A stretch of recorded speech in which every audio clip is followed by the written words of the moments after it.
that I received a phone call this morning.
The prevailing global context has provided valuable lessons and amplified the need for visionary leadership across the globe.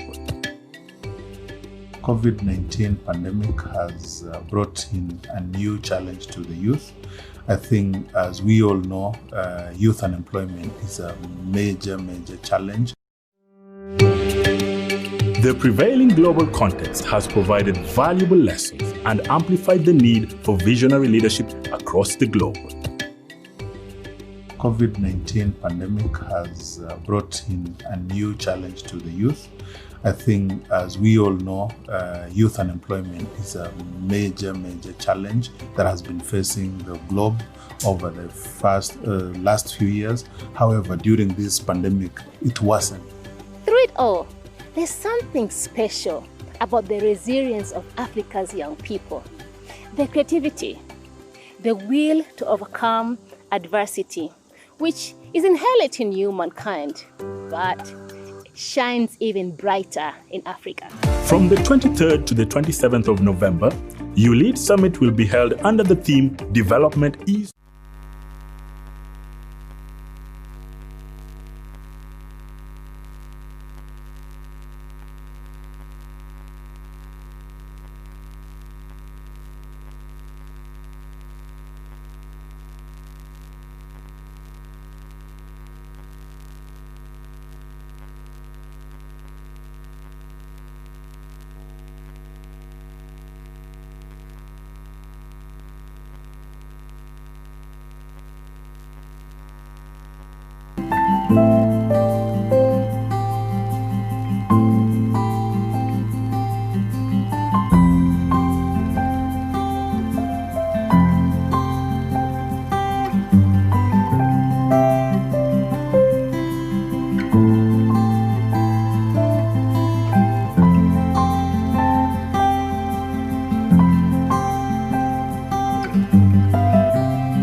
The prevailing global context has provided valuable lessons and amplified the need for visionary leadership across the globe. COVID-19 pandemic has brought in a new challenge to the youth. I think, as we all know, youth unemployment is a major challenge that has been facing the globe over the last few years. However, during this pandemic, it wasn't. Through it all, there's something special about the resilience of Africa's young people. The creativity, the will to overcome adversity, which is inherent in humankind, but shines even brighter in Africa. From the 23rd to the 27th of November, YouLead Summit will be held under the theme Development is People.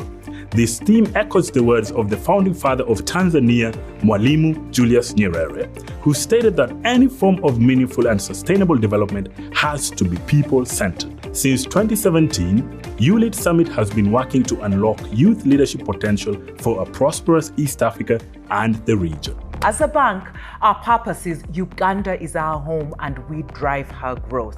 We cannot say that as a bank we drive her growth without helping the biggest population in this country. The overall vision of ELF is to have dignified societies across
Another round of applause to the, you have another one you want to give us?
Afrika yetu mimi na wewe, mabonde, milima, utajiri tele.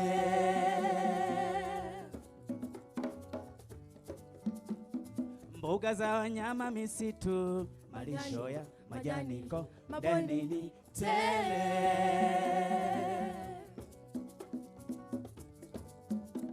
Wageni karibuni mjione, Afrika yetu mimi nawe, utajiri tele.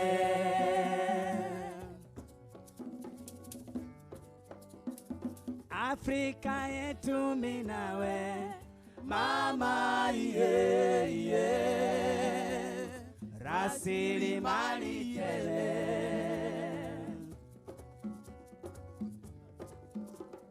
Mandhari ya kupendeza, baba wageni karibuni wote. Afrika wamekufa wandugu zetu wengi wengi wengi wengi, yanayofanyika wenyewe mwayaona. Ndugu yake yule hamsaliti hivi, ambadilikia hivi hivi hivi. Jiulize ukifa waenda wapi? Sio ujanja kutenda mabaya dunia, binadamu wote ni sawa. Tuishi kwa amani na upendo bara la Afrika, kila kukicha nyumbani.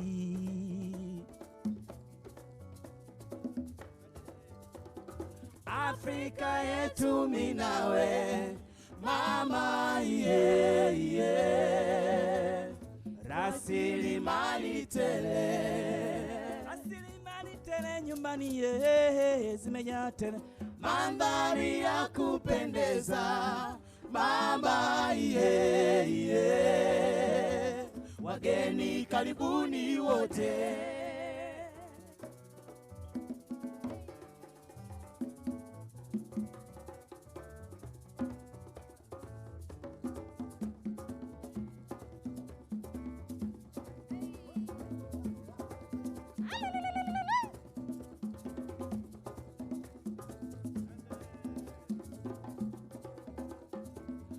Ya mama Afrika, ya baba Afrika, ya dada Afrika, ya kaka Afrika, ya mama Afrika, ya baba Afrika, ya dada Afrika, ya kaka Afrika.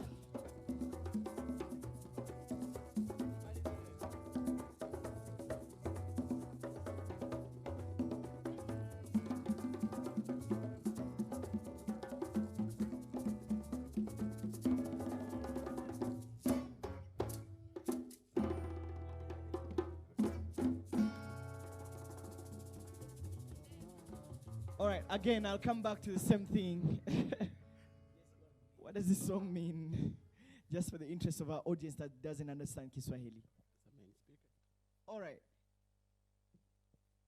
Kila mtu anaogopa kuongea. Kwa nini? Hebu kuja tuzungumze. This song talks about how beautiful is Africa. Talks about this Africa is, as you heard, your mama, your dada is for the sister, for the brothers, for the mothers. So it talks about how beautiful our land is and how proud we are to have our beautiful Africa. Lovely. Let's give them another love. All right. I've been asked that you give us a last one, another one. You know, as looks like we're having everything. Let's feed off your palms. Let's have another one from you. All right. All right. Thanks, guys.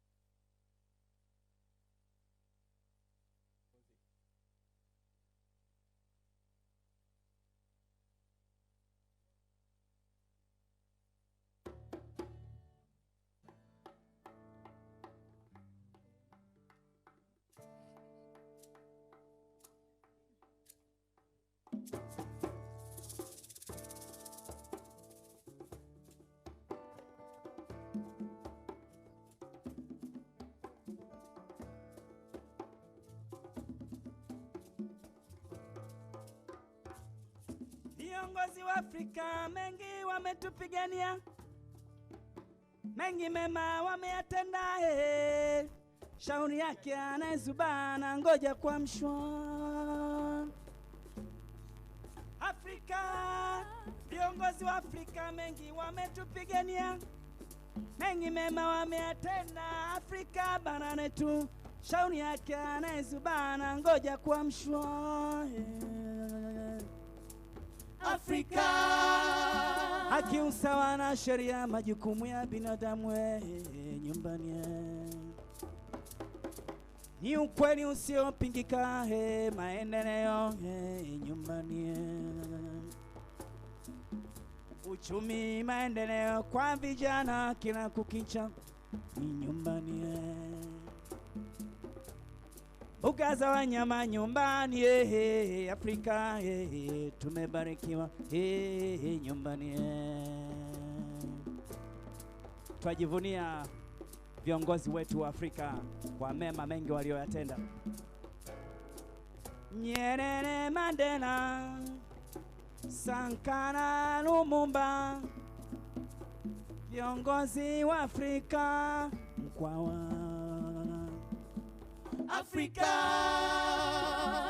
Winnie Mandela, Ellen Sirif, Bibi Titi, kina mama wa Afrika. Afrika, ni jukumu letu sote kuendeleza mema yote waliotenda, vizazi vya leo na vijavyo. Afrika, Afrika.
Biashara, uchumi, maendeleo kila kukicha, tusonge mbele Afrika. Afrika. Maendeleo ya mmoja mmoja wetu bara letu Afrika. Afrika. Kila kukicha maendeleo ya watu Afrika. Afrika. Siasa, viongozi na vijana tusonge mbele. Afrika. Kila kukicha Afrika yetu misingi imara. Afrika. Wakukaya nyumbani kwetu twajivunia Afrika yetu. Afrika. Viongozi wa Afrika, Lumumba, Sankara, Nyerere nyumbani bara letu. Afrika. Ni jukumu letu sote kutenda mema yote waliotenda viongozi wetu wa bara la Afrika mkwawa Afrika.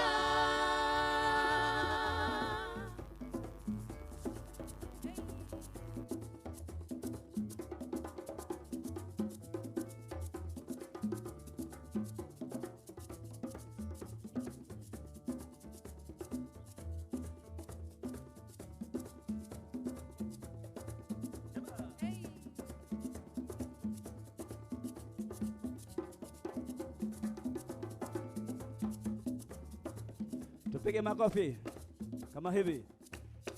Twende.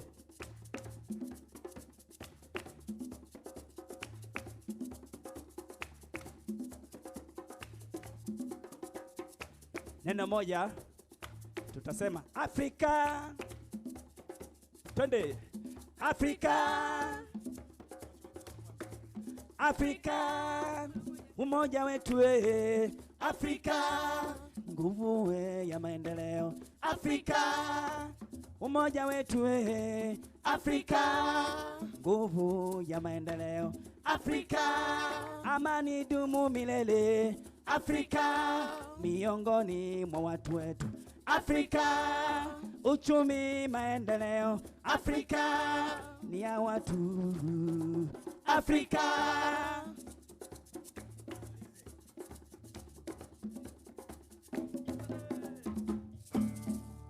Wow. Let's give them some love. Wika Band, thank you very much.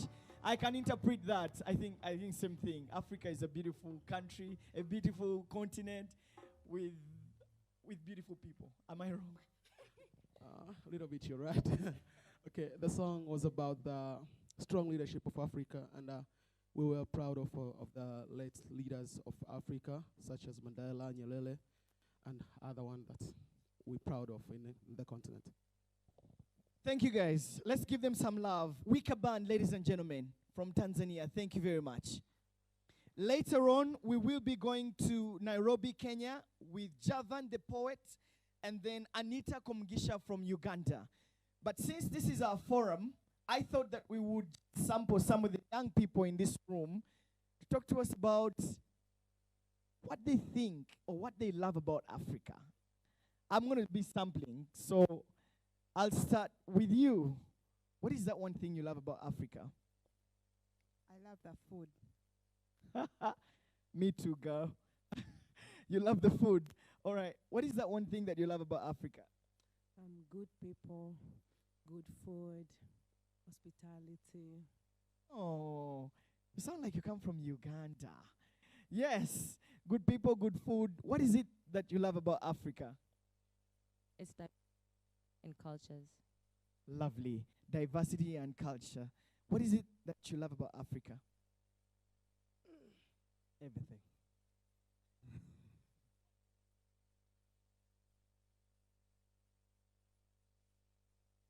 That is not so tough. All right. What is that one thing that you love about Africa? Africa is getting young and the world is getting old. Africa is getting young and the world is getting old. That's a good one. All right. What is it that you love about Africa? The connection that the people of Africa have. Like, we're coming from one background. Come from one mother. That is very true. Africa, the connection. What is that one thing that you love about Africa? The community spirit. Lovely. Community spirit. What is that one thing that you love about Africa? The people. The people. So there's some answers that are very common. First, the food. I love that. Whoever said that. That's excellent. 2, the people. 3, the community. 4, the hospitality. That is very true. And that is what we give to the world. Us, who we are. I saw you wanted to raise your hand. What is that one thing that you love about Africa? Diversity and Ubuntu. Ubuntu. Explain more about the Ubuntu. We have a similar origin, but also we have interconnectedness. Yes. The Ubuntu culture. All right. The next question that I'm going to be asking is that, do we feel as a young people or young continent, have we been given the spaces to take advantage of the opportunities that Africa provides? In other words, are we at the center stage of our democracy, peace process, or even the development? I can see a nod, either in defiance or in agreement. So let me find out. No, we're not the center of everything that's going on in our countries. It has just been like that. Like, the youth are not given opportunities. Like, we are still trying, but you can just get the answer when you look at the national assemblies, the bunges and all that. There are people who are speaking for youth who are not youth, so it's not easy to know what the youth really want. Yes. And yet sometimes the youth have the vote. I come from a country which has 80% young people. The parliament of that country is a different story. But I'm just going to ask again, what are your thoughts? Do you think that young people have been given the opportunity at the center stage of our politics, our development, and leadership?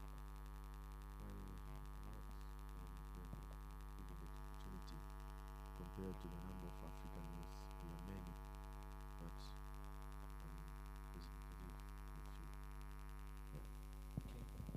All right, I'll sample about 3, 4, and then we can get to it.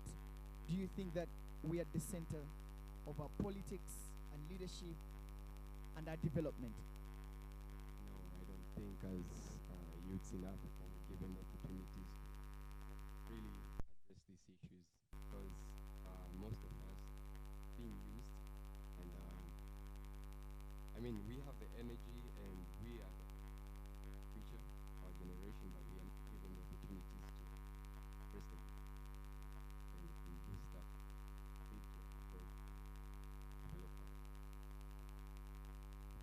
All right, thanks. I'll get to 2 more people, and then I'll pose the next question. Do you think that young people are at the center of the development agenda and the leadership in our different countries? No, we are a majority that behaves like a minority. Wow. The young people are the majority that behave like a minority. That's my takeaway from this conference, by the way. We are the majority, but we behave like the minority. Let it sink in. Let me say that again. The young people in the East African community and in Africa at large are the majority who behave like the minority. In other words, we have the vote, and yet something is wrong. Something is wrong. Something is not right. Why are we young and we vote in old people? Why are we young and we do things differently, like the minority?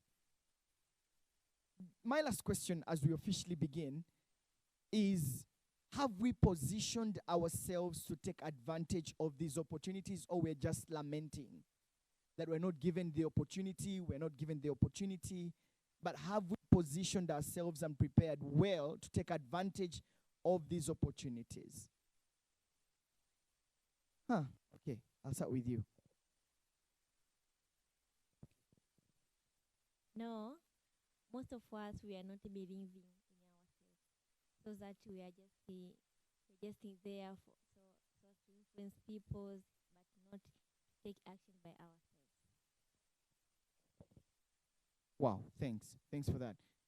I'll come to you. Do you think that we have positioned ourselves well to take advantage of the opportunities, or we're just lamenting? I would say no and yes. Some of the youth have, some haven't, but I think the system, does it really allow youth to be in front of those developments? The policies, even if they're there, do they give the chances for the youth to be in front? We could be voting for older peoples, but us as young people, do we have those opportunities to tap into? And given the chances, actually. We may be trying, but are they giving us the chances to lead as youth? That's the question we should ask them and ask ourselves. That's deep right there. That is deep. All right, I'll come to you. What do you think? Are we doing it right or just lamenting? Oh, in case of trying to agree or not agree with that, we're trying to catch up with all opportunities which are available. I can say no. They use themselves. Some of them, they're not putting themselves in the position to catch these opportunities. Opportunities are available. I believe so. And we also have a chances to learn different skills to catch them. What we actually need to do is just to fill the gap, which have actually depend on our energy to fill that one. I can say in another percentage, the government, the system, and many other things, they are contributing, used not to reach those opportunities. So it is something like half or 50-50 thing. Thank you. Interesting views and thoughts coming through. What are yours? I think yes and no. Some of the youth have that spirit, and some of them, they don't have confidence in themselves. So the government don't trust youth. So it's not easy to give them the chance to be a leader or something. The youth are speaking. You can't have a youth conference and the youth are not speaking. All right. That's why I'm sampling some of us. Your thoughts?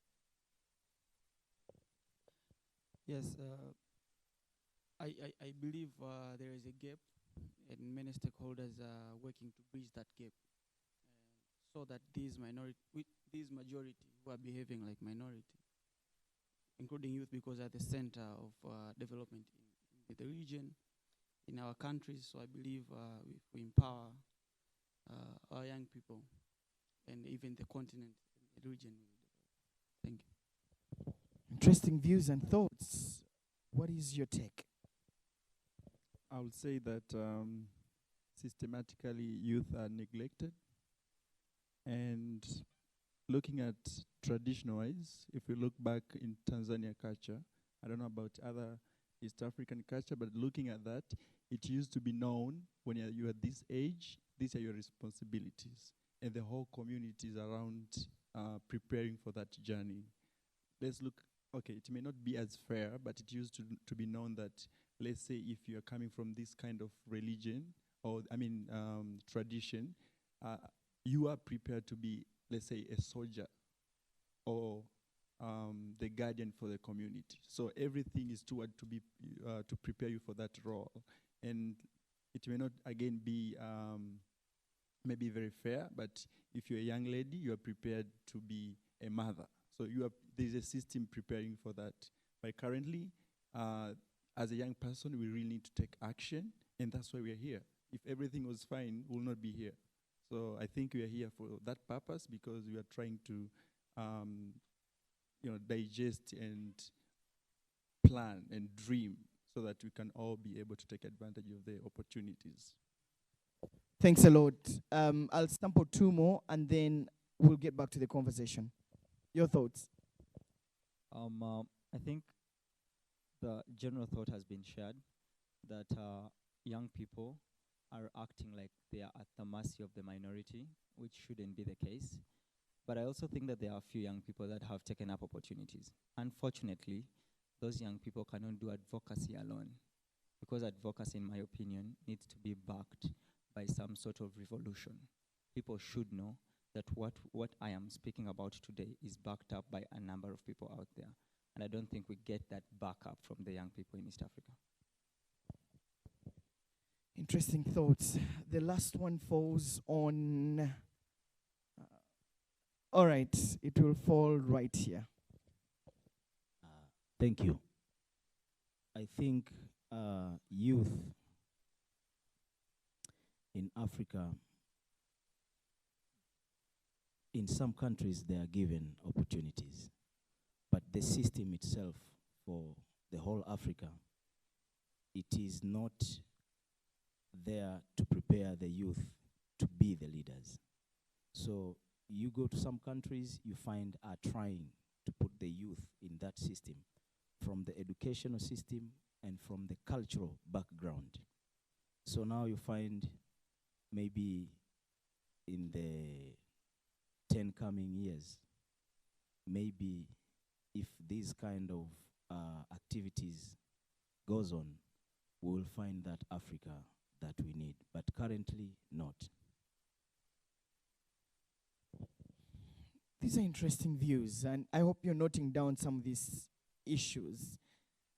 Your thoughts. I thought I would be gender sensitive. Your thoughts.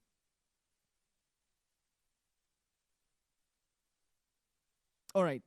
I'll give the final take to a lady, and this should be you, ma'am. Are the youth at the center stage of Africa's development and political agenda? Are the youth at the center of Africa's development and political agenda? I don't think so. Because if you look at the the government system of many East African countries are occupied by older people. So like youth people have to work harder, push harder. So they're not given the opportunity to be at the center of the development. Thank you. Thank you. Now, if you've just been hearing some of the views and thoughts that have been coming through from this room, it's literally a reflection of the realities that the young people are going through in this continent. These are your voices, these are your views, and that means that we have to have a conversation around them. Now, most people in this room were saying that the young people have not been given the opportunity. And so I ask, is it a policy issue? Is it a legal issue? Is it that the way our systems, political systems are done, are they done to disadvantage us or something else? I can give you an example. In Uganda, for you to qualify to be a presidential candidate, you have to have how much money? I'll let Brigadier here answer it. How much money does the Electoral Commission require from someone who aspires to be a presidential candidate? What I have heard from the media from today is that a candidate requires a cool $20 million to be nominated as a president. So think about that. 20 million shillings for you to stand for president in my country, Uganda. If you don't have that money, you don't qualify. That doesn't necessarily mean that you're a bad leader or you don't have the qualities of being a good leader. But it's just that the system has sieved you out. Even before you get an opportunity to share your manifesto, you're sieved out. My same country, if you're going to be standing for member of parliament, you're required to pay a significant amount of money. I think it goes to what? About 10 or about 8 million, so to speak. You have to pay that money to the Electoral Commission for you to be able to stand. Now, no matter how good leadership skills you have, you can't stand. So is it, a systematic, a system that has been set up in our different countries that eliminates us? And is it time for us to have conversations on changing these policies and frameworks so that we are strategically positioned to take advantage of the systems? yesterday I was speaking to someone. I was speaking to a friend who was telling me, the young people in Africa are always crying, but do they have the skill set? Do you have a skill set that if an opportunity came up, that you can actually take advantage of it? Are we reading enough? For example, away from what you do with your white collar jobs or whatever, do you have a skill set? Can you operate a camera? Can you be a mechanic? Can you go into the woodworks? Do you have a skill set that you're going to sell out for you to be given a job? I'm going to be honest with you.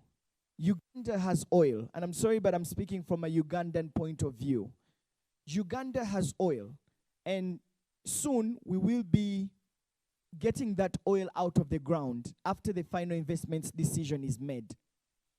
However, we are going to be welding the pipeline from Uganda all through to Tanzania to export the oil. Now, the irony of this is that Uganda as a country doesn't have enough young people who are certified welders. Think about that. So we do not have certified welders to weld the pipeline. So what does that therefore mean? It means if we do not equip and skill our people within the next couple of months, it is most likely going to be that we are going to import labor from West Africa because they have oil and they have the expertise, maybe from Tanzania, Kenya, and so on. So think about it. You're looking at an oil well resource that we thought that young people would take advantage of.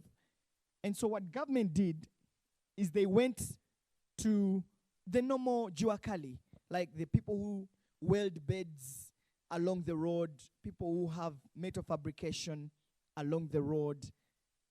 And the problem was that those young people who were doing fabrication were not skilled enough to weld the pipeline, because for you to be able to weld the pipeline, you must have a particular certificate, certified. A certified welder is a person who has been given a certificate after training in international welding by international organizations. Now, we don't have those welders. And so we've been lamenting as a country that, but government, didn't you just see this? Like, did you just wake up and understand that there was oil? Why didn't you then therefore train people 10 years back or 5 years back to be able to actually skill them in welding so that they can be able to take advantage of welding the pipeline? Now, they also need certified drivers. For you to be able to be a driver of a truck, you have to be certified. So, are you a certified driver, for example? How many of us actually knew that there is even something called certified driving? I mean, just if you have a license, you can just get on the road. So, the opportunities, for example, that Uganda presents are there. In the agriculture sector, there's been conversations that the oil market does not have standards, that you have to have an Irish that weighs a certain kilogram and looks in a certain way. Otherwise, they are going to import Irish potatoes from South Africa. Think about that. Just think about that. So you have people who grow Irish potatoes in my country, young people who have farms who can organize themselves into groups and grow Irish potatoes so that they can be able to sell to the market. The challenge, though, is that these young people also have to be certified. Hey, everything is certification. Certification. You have to be certified. You have to, to be a certified producer of Irish potatoes. You know what I mean? You have to be a certified producer of tomatoes. You have to meet a certain standard for you to be able to supply to the oil and gas sector. And this is supposed to be young people doing this. But when they call out, there's no one who will put up. And so the question has been, hasn't the government of Uganda been clearly and hasn't it been following? Have they, for example, equipped the young people to be able in the next couple of months to supply? Matter of fact, the final investments decision, according to government of Uganda, is going to be released end of December. So before December, close of December, we'll have the final investments decision, the FID, which is supposed to give green lights for the exploration of the oil to start.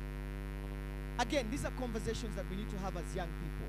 If an opportunity came up in Tanzania, have you equipped or certified yourself, to borrow the word? Have you certified yourself to officially take advantage of these opportunities?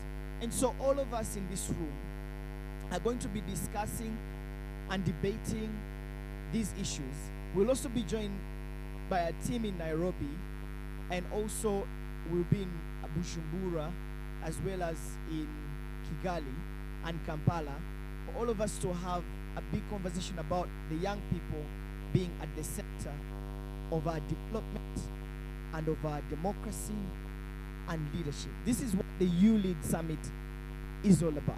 And so if you want to, tweet or Facebook, we've created a hashtag that is YouLead20, and development is people. Those are the two hashtags that we're going to be moving with on Twitter, on Instagram, on Facebook. Again, hashtag YouLead20 and hashtag development is people. And we'll be able to highlight some of your views and comments as we go on. And so shortly we'll be crossing over to Nairobi for us to join the Kenyan audience as we get officially started.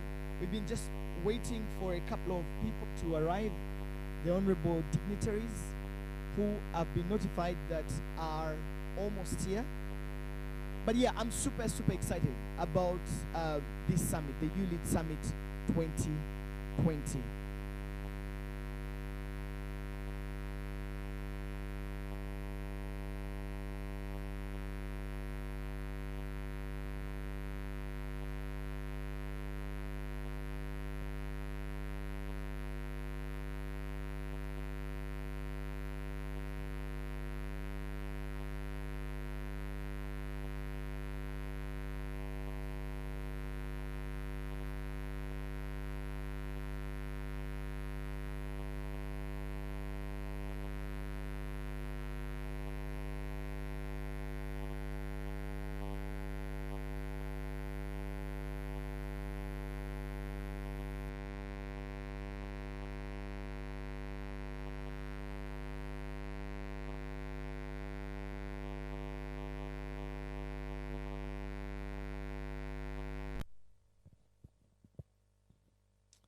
All right, if you look at the program, I just wanted to rush you through the program. Did all of us get a copy of the program? Right. So what is going to happen is that officially we'll be having His Excellency Jakaya Kikwete, who is going to be coming in, and he's going to be our guest of honor today. We'll also have the Secretary General of the East African Community, Ambassador Liberate, will be coming, and then later on we'll be hearing from different speakers from all across the continent, and then we'll have a reaction from you, and then eventually we'll go for a tea break, and then lunch, and then we'll be coming back tomorrow. Again, if you want to be part of the conversation, you can throw in your tweet or two. We'll get those from the Zoom link for the international, for the African audience. All right, so in just a couple of seconds, the former president of Tanzania, His Excellency Jakaya Kikwete, we're just going to stand up in honor of him as he comes in.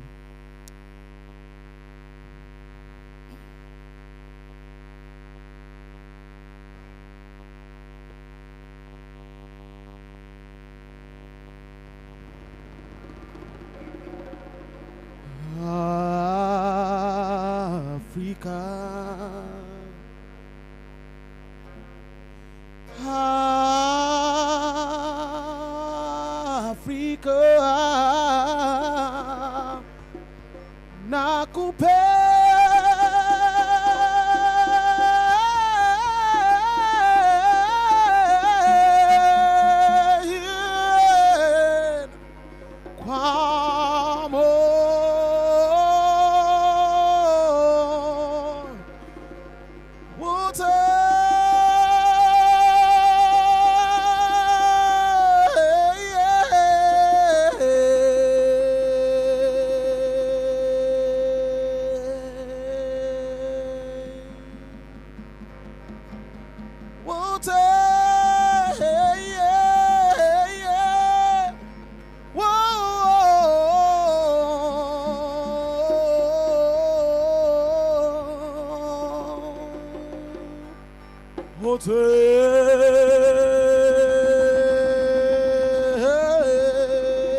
Thank you very much.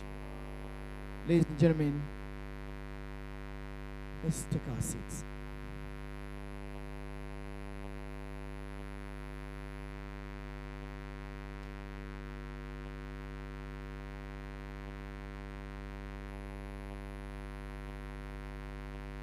All right. You will. Oh, okay. I'll stand here. I'm so honored to see all of you today. So I'll go through protocol just for us to be sure here about who is here. We're so happy today to welcome all of you, our guests, and our chief guests, Your Excellency Jakaya Mrisho Kikwete, the Chairman of the Council of Ministers, the East African Community, the Honorable Ministers present, Your Excellency the U.S. Ambassador to Tanzania, the Secretary General of the East African Community, the Executive Director of the MST-CBC, the YouLead delegates, ladies and gentlemen, welcome to the YouLead Summit 2020.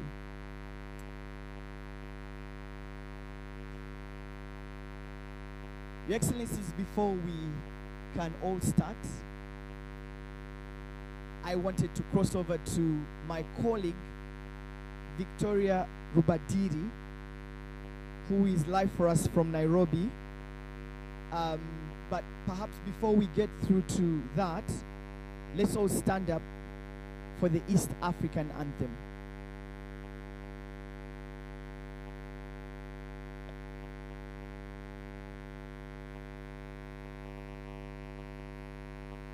DJ, we're waiting on you.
Thank you very much.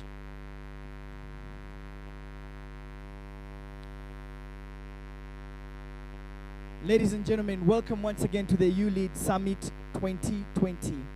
It is unique in its way because we have a global audience of about 6,000 people watching online from different cities across Africa.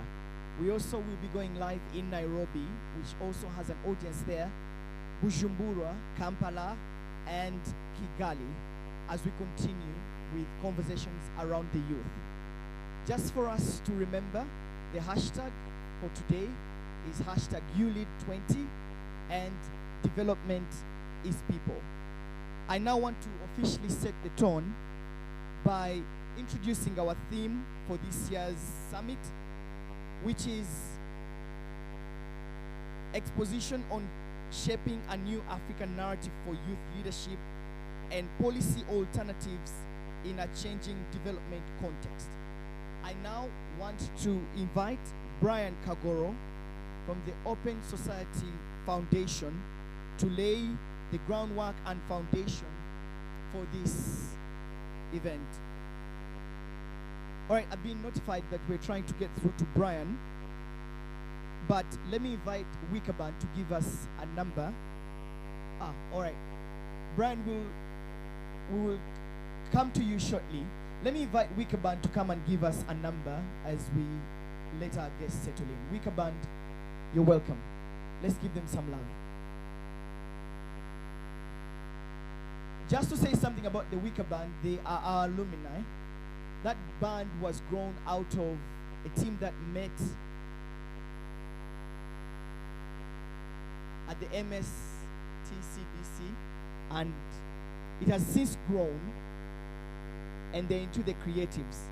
We'll also be going to Nairobi to listen in from a celebrated poet, and that is Javan the poet, and then we'll cross over to Anita Komugisha for a performance from Uganda. Wicker Band, you are welcome.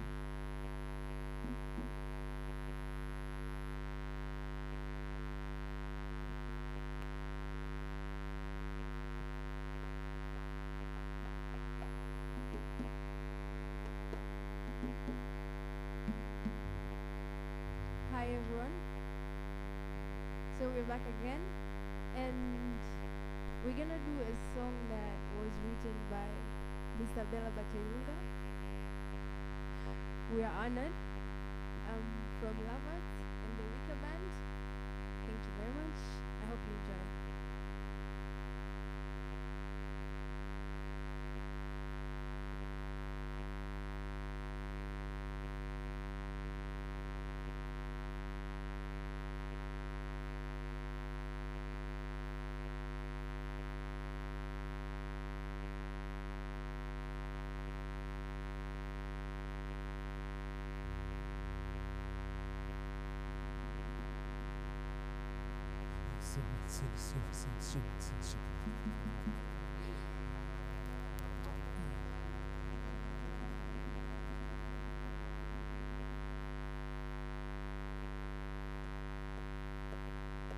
Nina ndoto kubwa, nina ndoto kubwa, nina ndoto kubwa, nina ndoto kubwa, nina ndoto kubwa, nina ndoto kubwa, nina ndoto kubwa, nina ndoto kubwa.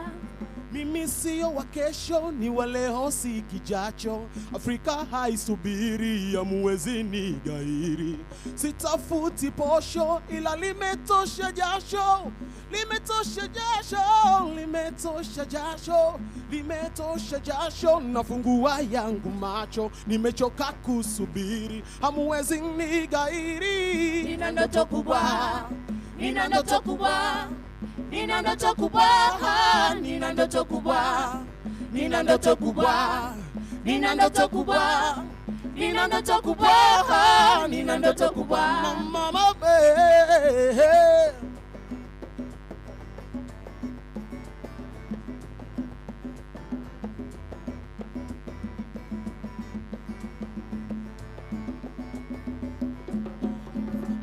Nina ndoto kubwa kwa ajili ya Afrika mama,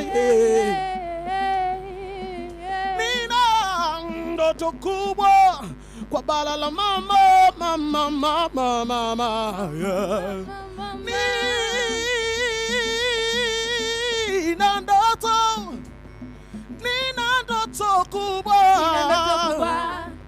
nina ndoto kubwa, nina ndoto kubwa, nina ndoto kubwa, mama, nina ndoto kubwa, nina ndoto kubwa, nina ndoto kubwa. Kama nguvu tunazo, sababu ninayo, uwezo ninao, nia ninayo. Nguvu tunazo, sababu tunazo, uwezo tunao, nia tunayo. Kama nguvu tunazo, sababu tunazo, uwezo tunao, nia tunayo. Mama, nguvu tunazo, sababu tunazo, uwezo tunao, nina ndoto kubwa, nina ndoto kubwa, nina ndoto kubwa, nina ndoto kubwa, nina ndoto kubwa kwa ajili ya Afrika. Nina ndoto kubwa, nina ndoto kubwa, nina ndoto kubwa, nina ndoto kubwa, nina ndoto kubwa, nina ndoto kubwa, nina ndoto kubwa, nina ndoto kubwa, nina ndoto kubwa, nina ndoto kubwa, nina ndoto kubwa. Round of applause to the Wiki Band. Thank you. Thank you very much for that performance. Ladies and gentlemen, Africa is a beautiful continent, and the young people at the center of it. But for us to get started, we want to now invite Brian Kagoro from the Open Society Foundation to lay the very foundation for this summit. Brian is going to be talking about the exposition on shaping a new African narrative for youth leadership and policy alternatives.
Thank you. Thank you very much, Brian Kagoro. Thank you for those remarks. And Brian's conversation is going to be the background of our discussion later on. May I now invite Abela Bateyunga, who is the Summit Director, to give her opening remarks. You're welcome, Adela. Asante sana. Our chief guest, Your Excellency, Jakaya Mrisho Kikwete, the representative of the Chair of the Council of the Ministry of East African Community, Honorable Minister present online and offline, Your Excellency, U.S. Ambassador to Tanzania, Secretary General to the East Africa, the Executive Director of MSTCDC, my fellow YouLead delegates, ladies and gentlemen. After protocol is observed, mambo, kama meka mepoa. I'm going to be a little bit youthful, if you can allow me. Thank you very much. I'm told it's my time. Thank you very much.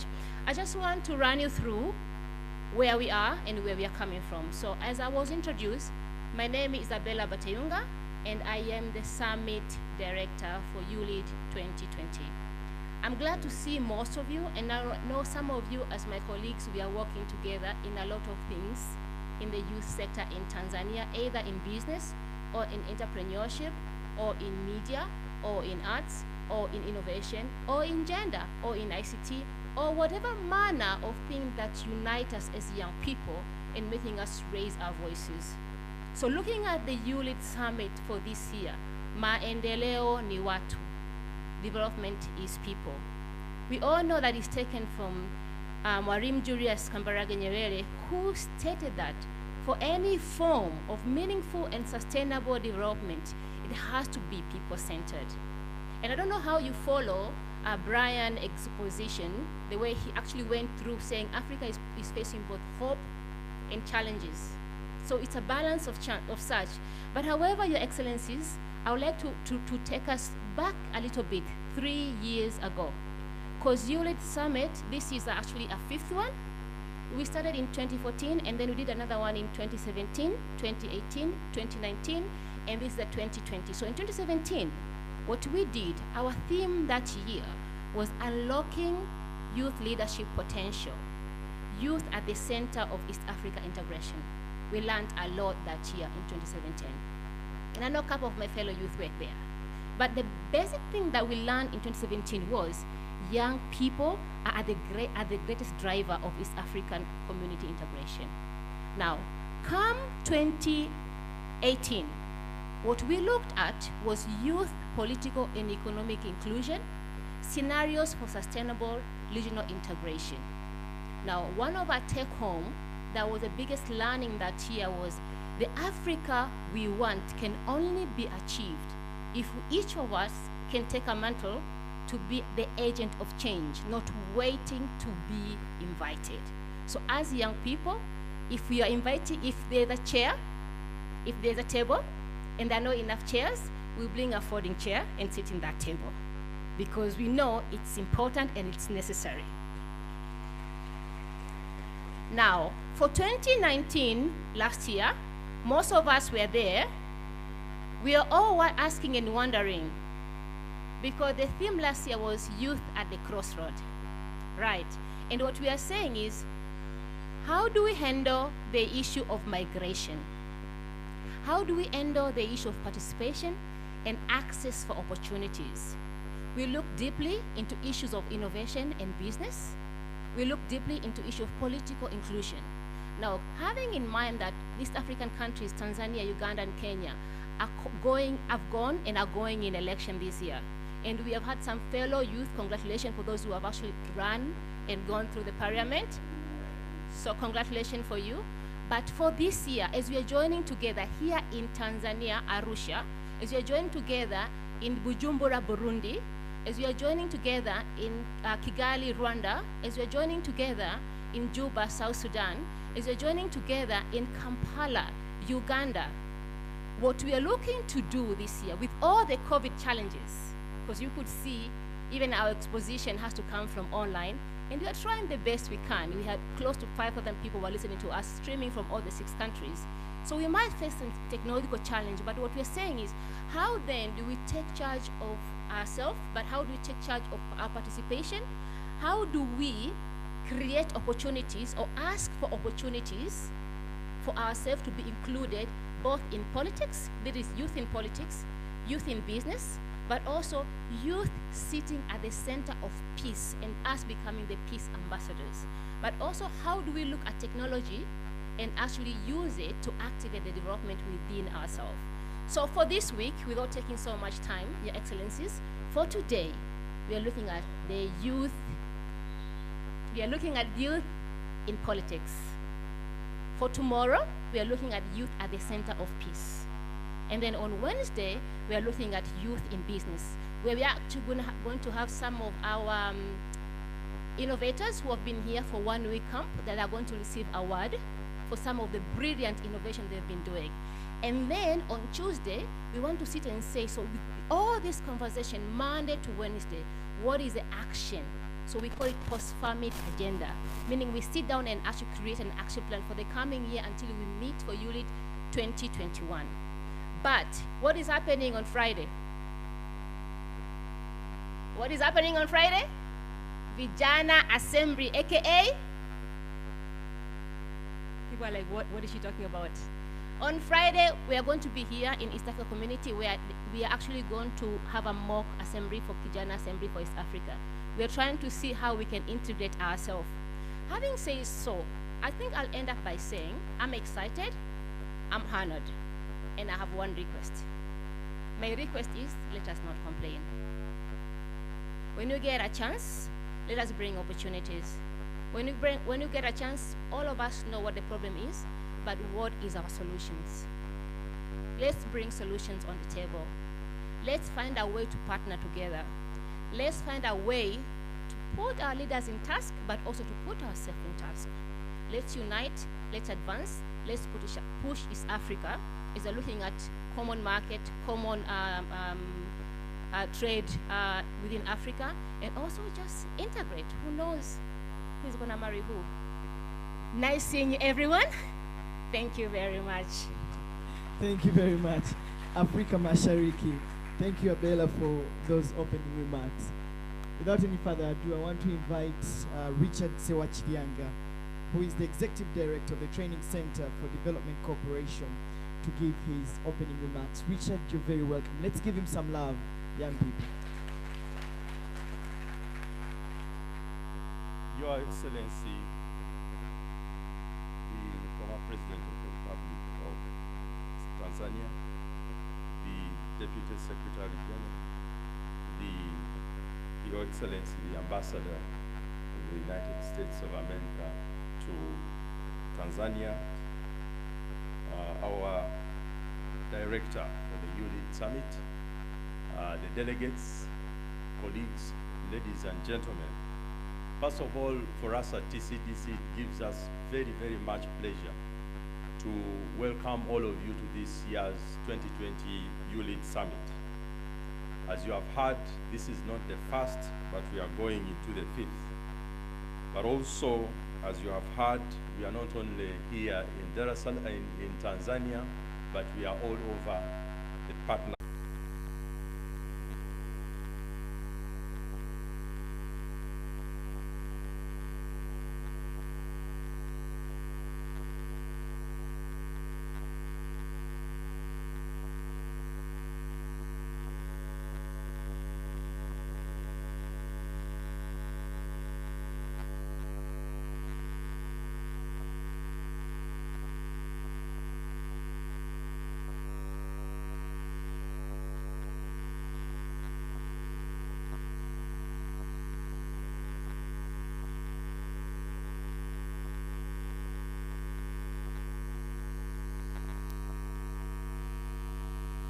From East Africa, ladies and gentlemen,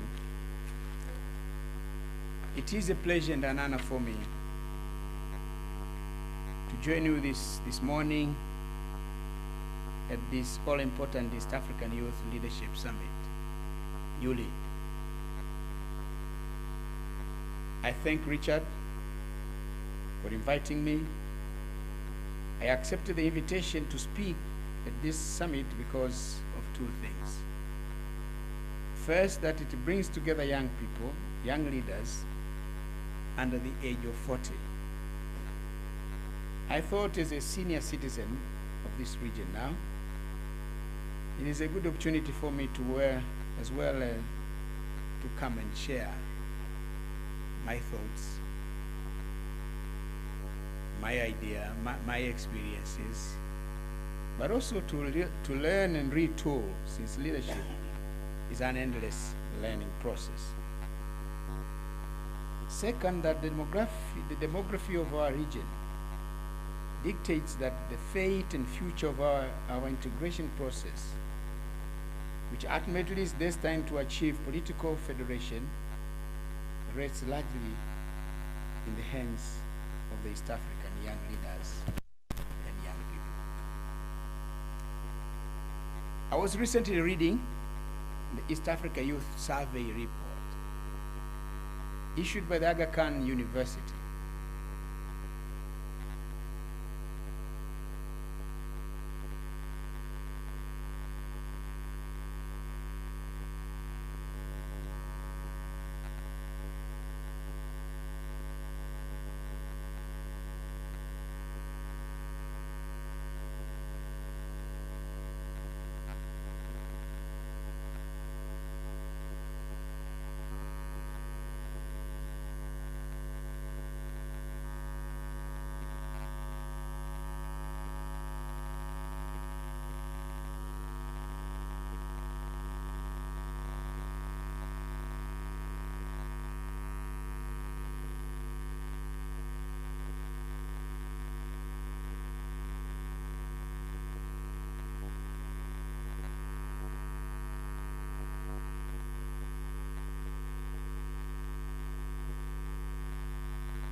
Finished products, you have to meet that qualification.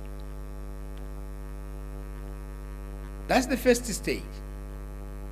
The second is the customs union.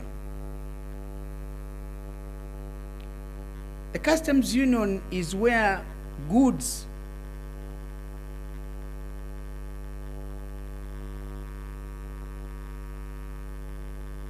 as I say, it combines the first stage is that of free trade area, of goods moving across the border duty-free.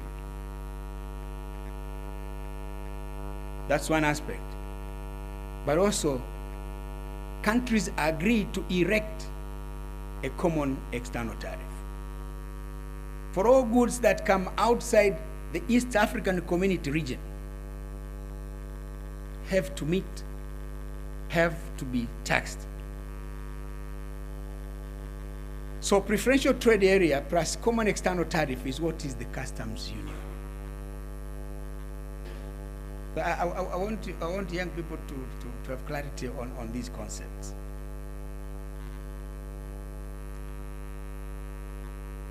The third stage is the common market. The common market is whereby over and above the free movement of goods, a common external tariff, there is now free movement of services. There is free movement of labor. There is the right of relocation and settlement. This is what characterizes the common market. That when you are in a common market proper, somebody from Kenya can come and relocate in Arusha, and you don't ask him why are you there. I can move from my Msoga village and relocate in Mombasa. And the people of Mombasa should not ask me why I'm there. Why are you here? I'm East African. Producer. I can go and work anywhere. This is what the common market is all about. The fourth and the last phase in the economic integration process is the monetary union, whereby the financial and fiscal policies of member states are the same.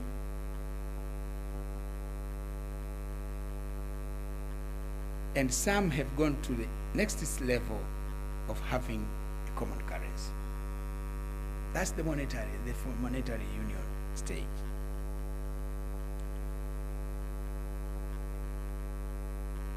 I'm saying this for, I want you to understand, because this is what we've been working on. Fortunately or unfortunately, I've been there.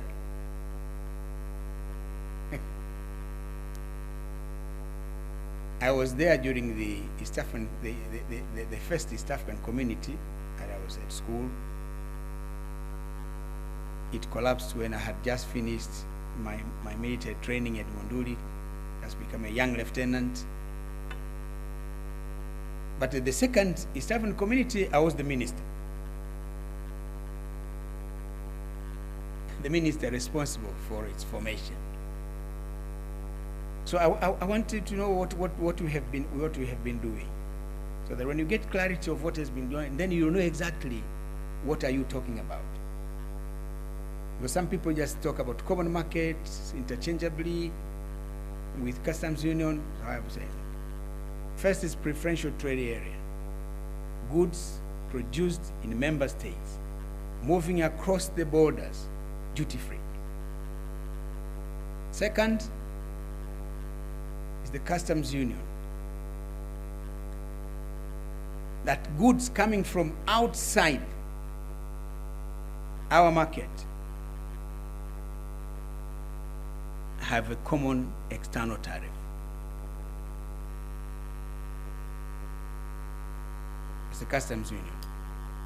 The common market is now the free movement of services,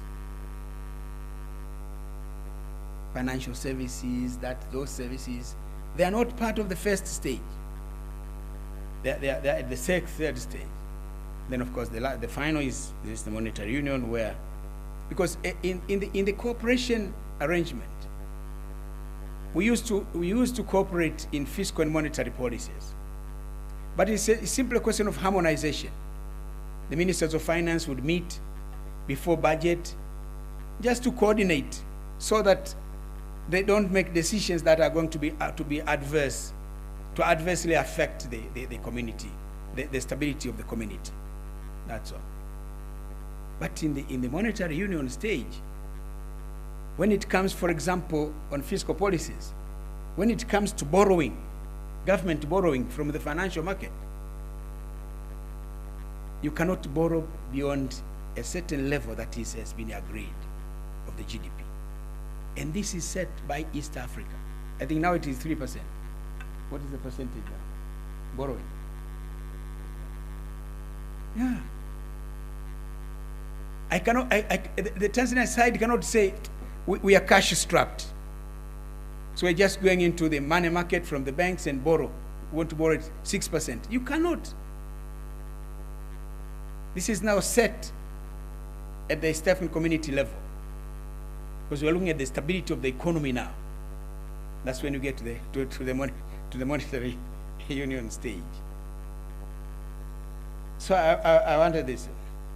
The East African community countries, member states, particularly the original ones, Kenya, Uganda, and Tanzania, have a long history and experience on both cooperation and integration. It all started during British colonial rule. In 1948, the governors of the 3 East African countries met. They've been having regular meetings, but then they met and decided to form an organization. They call this organization the East African High Commission. The idea is now to coordinate. Of course, they had a big ambition of having one executive entity. They could not go ahead with that one because I think Buganda Kingdom was not ready.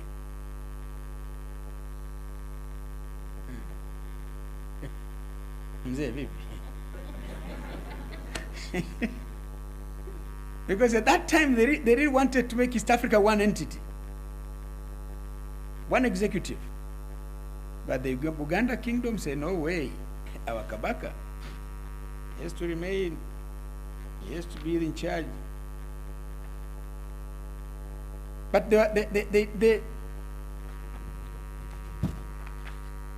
through this one, they were able to do so many things that became East Africa. They created a customs union. It first started with Kenya and Uganda. Later, Tanganyika joined. Kenya and Uganda, I think, 1917. Later, 1927, Tanganyika joined. They created a monetary union. There was an East African currency board. There was one currency, the East African shilling. Shilingi ya Afrika Mashariki. I'm yet to know how it also came to be the currency in Yemen at that time. Because Yemen was a British colony at that time.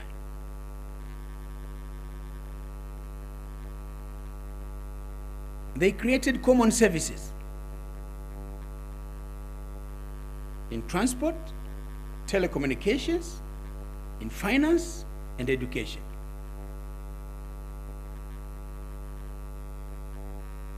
Those who have memories, East African Railways and Harbors, East African Airways, East African Post and Telecommunications, East African Development Bank. And in education, East African countries used to have a single syllabus,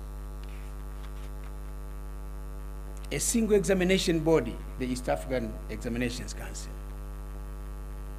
Those who are my age or about my age, you remember In English, we used to read a book of Kato and Kokogonza.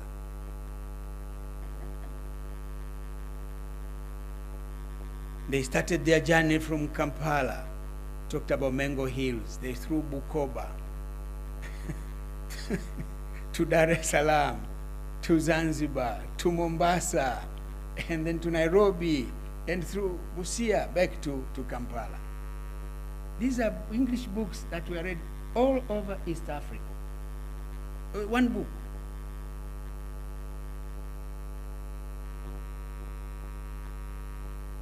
There was also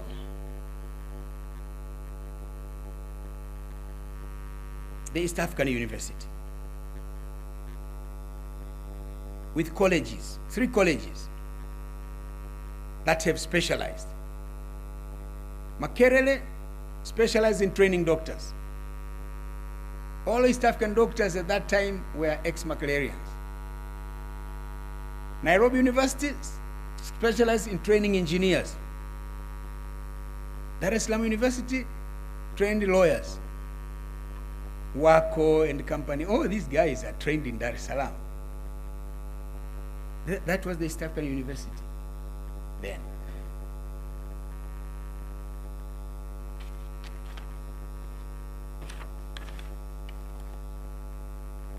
There was the Inter-University Council for East Africa, East African Literature Bureau.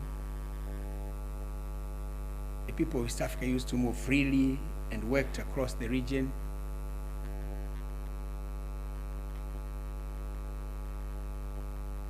That's why we had an Inspector General of Police, Solomon Liani, Tanzania. But he's originally a Maragori from Kenya. And when he died, went to kuzikwa Maragori.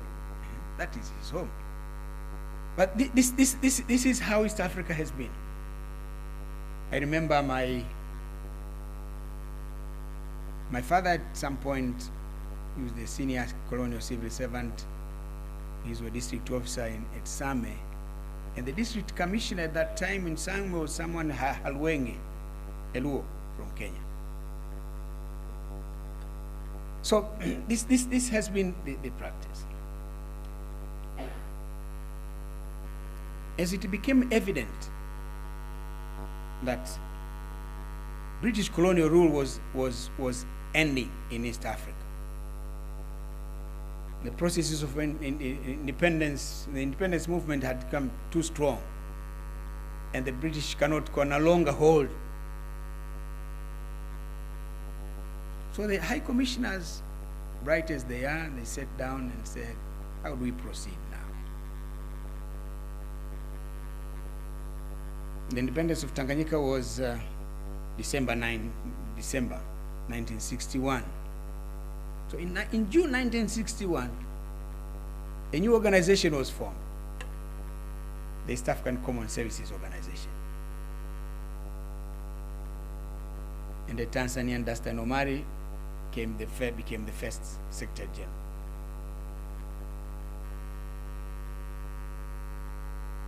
By 1963, all the 3 East African countries were independent. After independence, these 3 countries started to sit down and discuss. We have inherited East African Common Services, but it is just a change of name.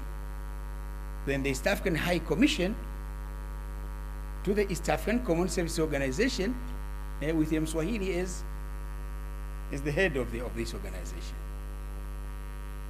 But we need to create an organization of our own making. They commissioned a study. The conclusion of that study is what led to the establishment of the East African Community in 1967. Own organization.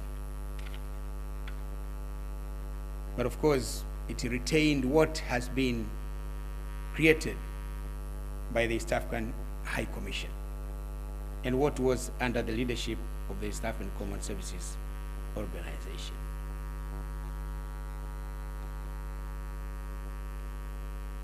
Of course, the overarching idea there was how to promote balanced growth in East Africa.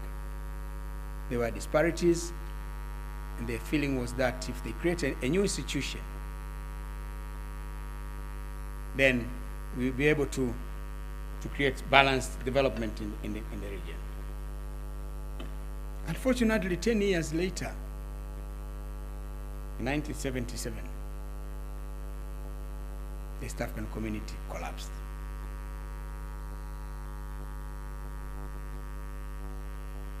In the preamble to the treaty establishing the East African community, causes that led to the demise of the first East African community were mentioned. Among them was lack of political will, lack of strong participation of the private sector, civil society, and lack of strong participation of the private sector, and then disproportionate sharing of the benefits of the community among partner states. And this has been the bone of contention. At one time, all the headquarters of these institutions were in Nairobi. In the discussions, then they had to split. East African Post and Telecommunication went to Uganda. The headquarters of African Railways and Harbors went to Dar es Salaam. They had to apportion some of these. But besides what has been mentioned in the treaty, there are also others which were not mentioned.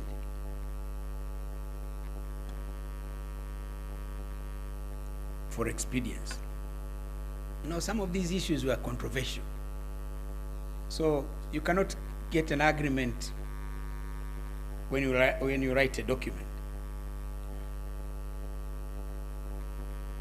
I want to mention some of them, but also with expedience.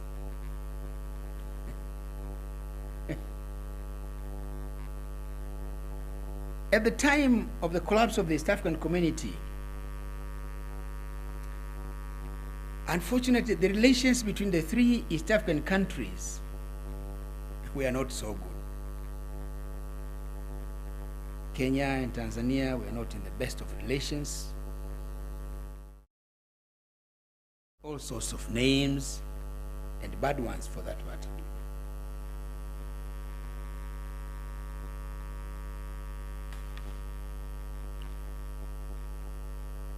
Of course, in my view, the underlying factor of the animosity was ideological differences. When Tanzania in 1967 decided to take a socialist path, and Kenya remained a market economy. The 1971 Idi Amin coup in Uganda complicated matters. It was like adding salt to injury. Idi Amin had an expansionist ambitions. He would wake up one morning and claim territories of other countries. I think he claimed up to part of Uganda. Mzee Jomo was very angry.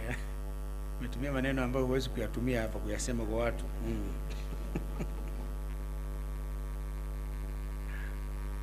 He said the natural border between Uganda and Tanzania is River Kagera. So this was not a bull in a China ware shop. It's just breaking things.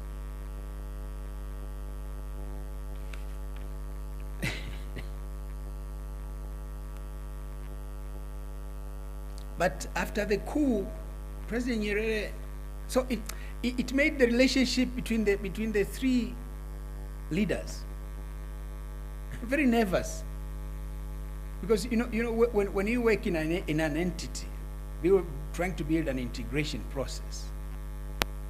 You need a camaraderie kind of relationship, but At that point in East Africa, this thing lacked.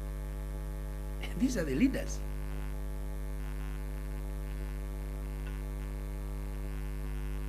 President Nyerere refused to recognize Idi Amin.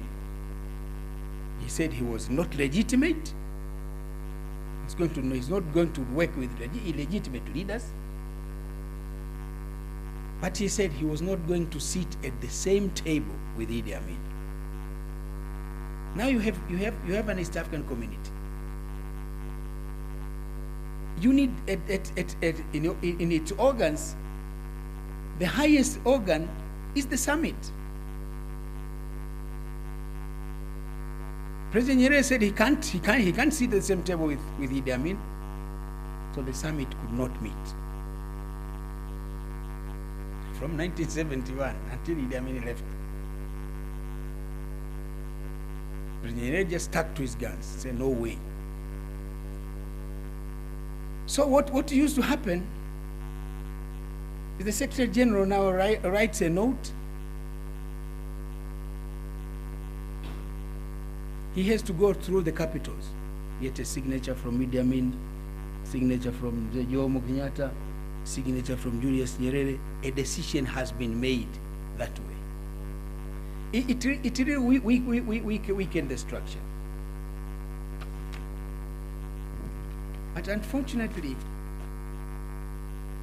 of course, at the end of the day, ultimately, through his ambitions, Idi Amin one day woke up, he invaded our country up to Kagera River and hoisted a flag there, calling that the Bushenyi district of Uganda. We had to go to war. For 3 years, from October 1978 to I think to March 1980, when we had finished with Idi Amin. Of course, we took over our territory at Elia. We just chased them out of the territory, Elia. But then, because when they came to Tanzania, they caused a lot of destruction. Then the order from President Nyerere was that we should also advance to Mbarara and Masaka and cause destruction so that he can also have the burden of reconstruction. But as our troops were advancing towards Masaka and Mbarara, Libya came in, gave an ultimatum for Tanzanian troops to withdraw within 24 hours. And Mwalimu said, no, we cannot run away. We cannot be seen to be intimidated. So then the order to advance continued. And then I think ultimately the resolve was that we should just get rid of Idi Amin from Uganda if Tanzania has to have peace and stability. Well, that's what happened. Through Guru, the gentleman went across the border to Sudan, Libya, and then Saudi Arabia. So you can see this is it. But at the global level, this was at the height of the Cold War, the East-West rivalry. The world was not working towards bringing these East African countries closer. The world was working towards separating these countries. Separate the rest of East Africa from communist Tanzania. So,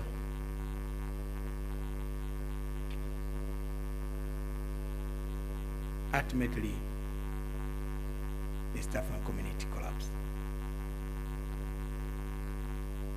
A beautiful, a model of regional economic integration, regional economic cooperation integration was dissolved, unfortunately, in 1977. And what followed thereafter was very ugly. We closed the border with Kenya.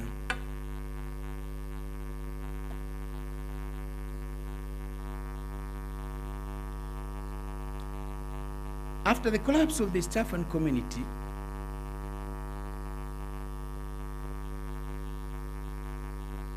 the three partner states had, because they had property.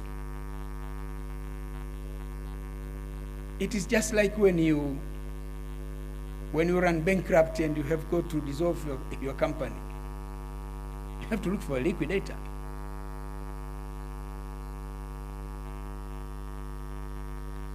Dr.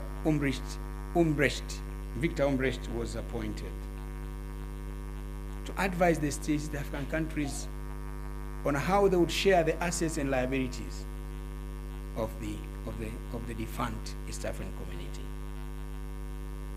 Started working. In 1984, the work was completed.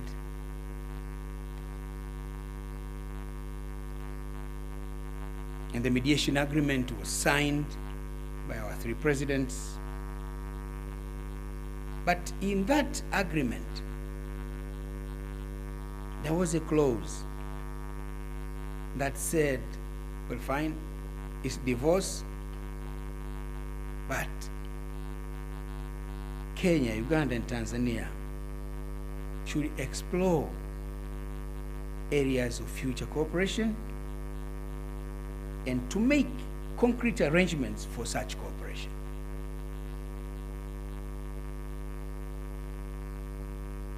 Kama ingekuwa ni katika mila zetu sisi za Kiislamu, sio talaka tatu, unatoa talaka moja, talaka rejea.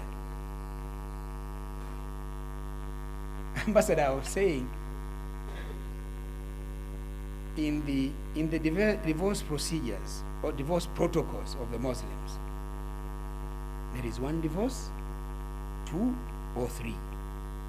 So if you write a one divorce, means that you are ready to take back your wife at any point, and you start discussions. Unfortunately, those days the mobile phones were not there, so I don't know how it worked. But these days, you always call her. Hey, darling, how are you? Oh, don't call me darling. Because then, okay, fine. But we have got to do co-parenting. Okay. But don't come home until you grease your way back. And then you take her back. But if you give 3, because you have to write, this divorce is for 3 divorces. If you give 3, then it's final. There is no way. And if you have to take back that, if you want your wife back, the conditions are she has to be married first by somebody else, get divorced, so that you can take her back. So there is no question of saying, I have changed my mind. If you want to change your mind, you have only to write only 1. Then you have room for changing your mind. If you make it 3, no way. Aje jamaa muoe kwanza, alafu ukatengeneze fitina kule.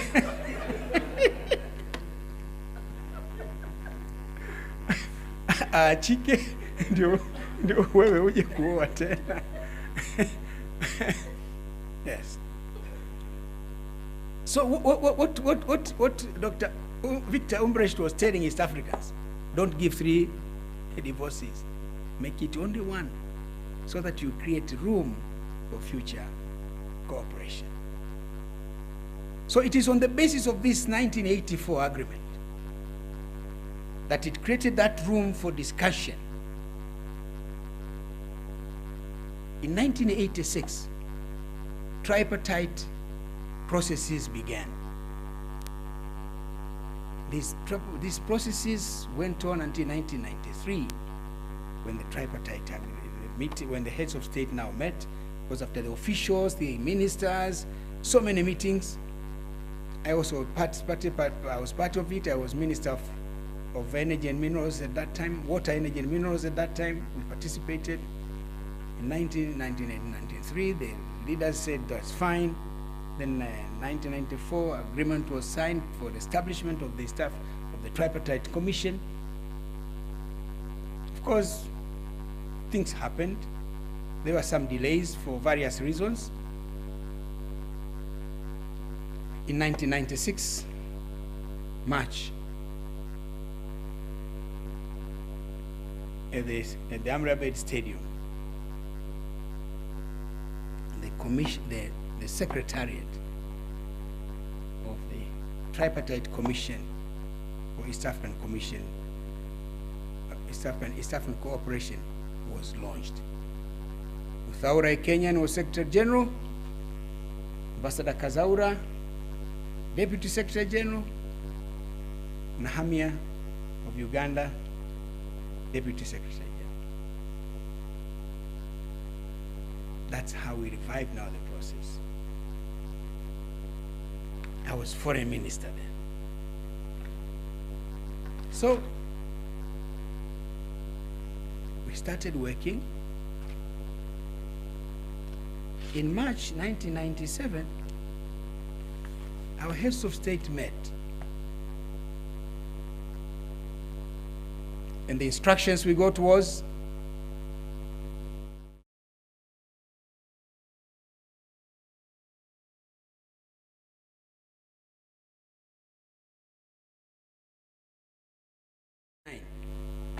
November, we want to sign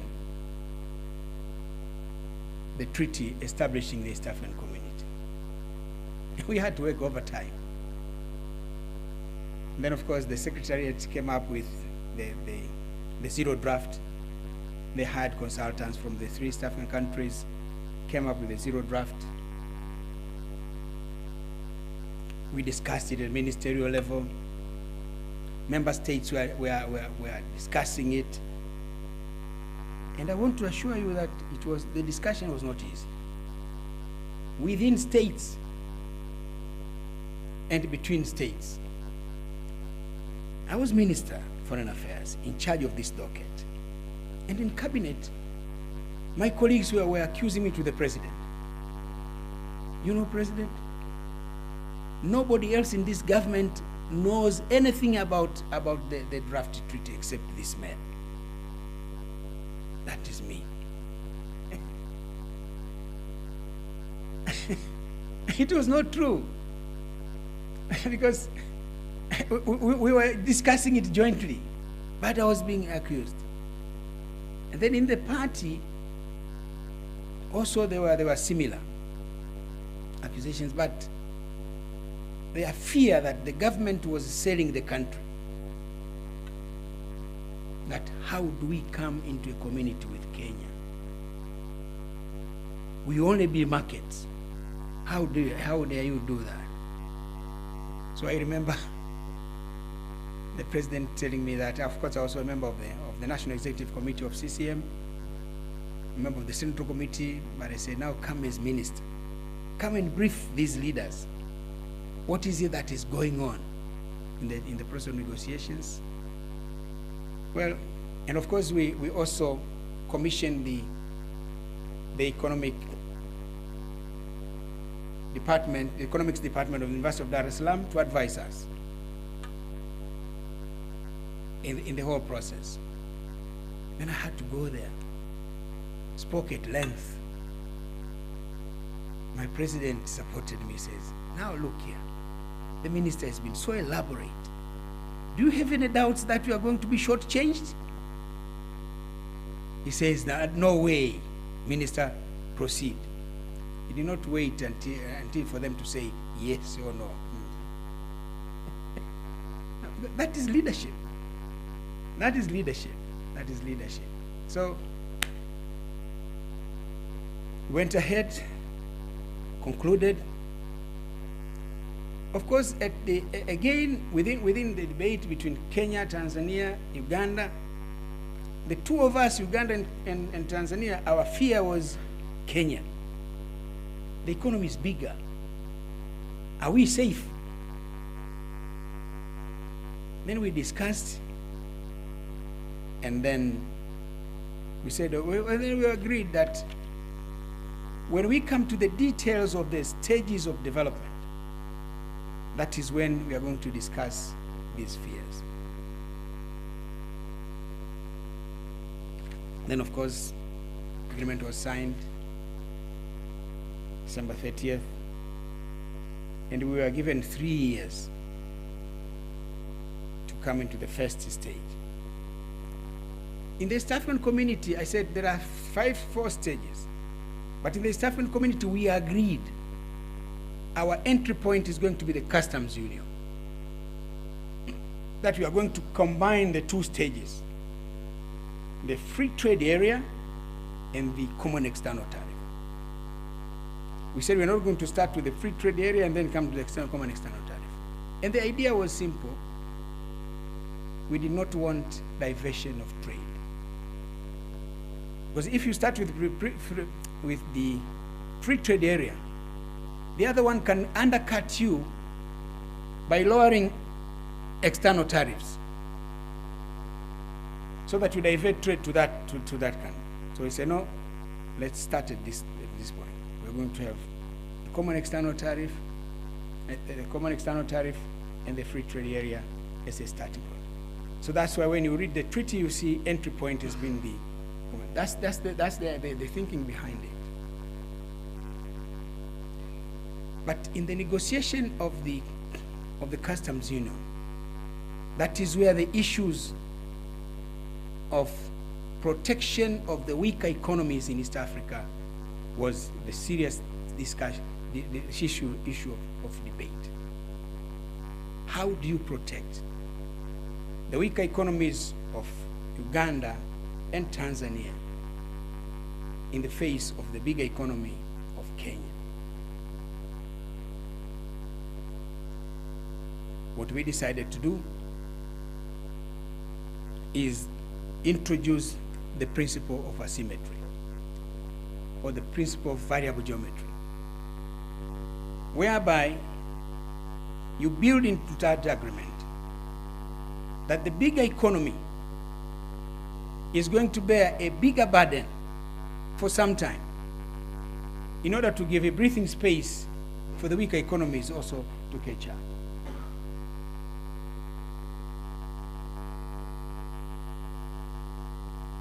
So, of course, it needed a lot of discussion. I remember Biwott was in charge of that time.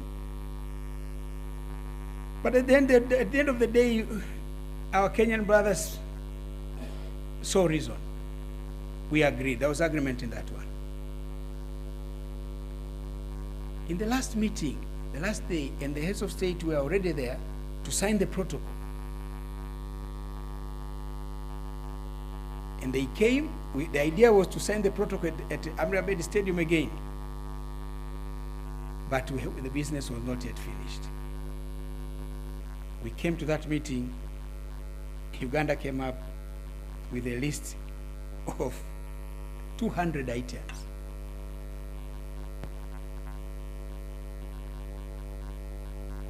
To go into the negative list. Because, you know, we graduated. There are things in the external tariffs that are going to fetch 25% maximum, 10% medium, and zero tariff. All capital goods are zero. Intermediate goods that are semi-processed get 10%. Finished products, 25%.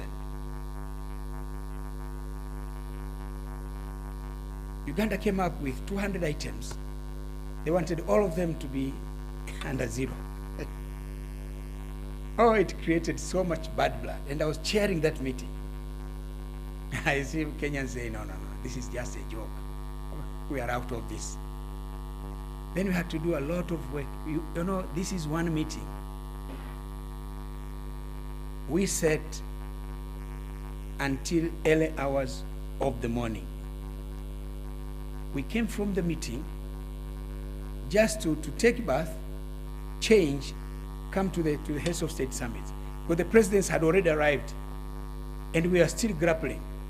So instead of going to the stadium, this agreement, this protocol was signed at Mount Meru Hotel. Because as we were coming there, people were still this one and that one.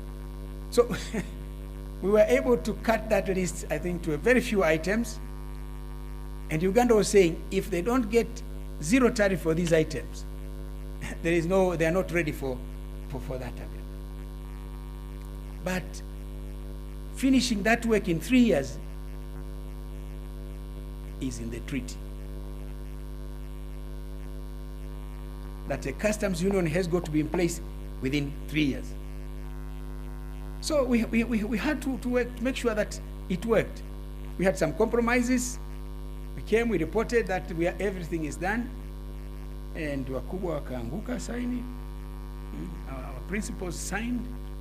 That's how we got the customs union. It started, I think, in 2001, no, 2005.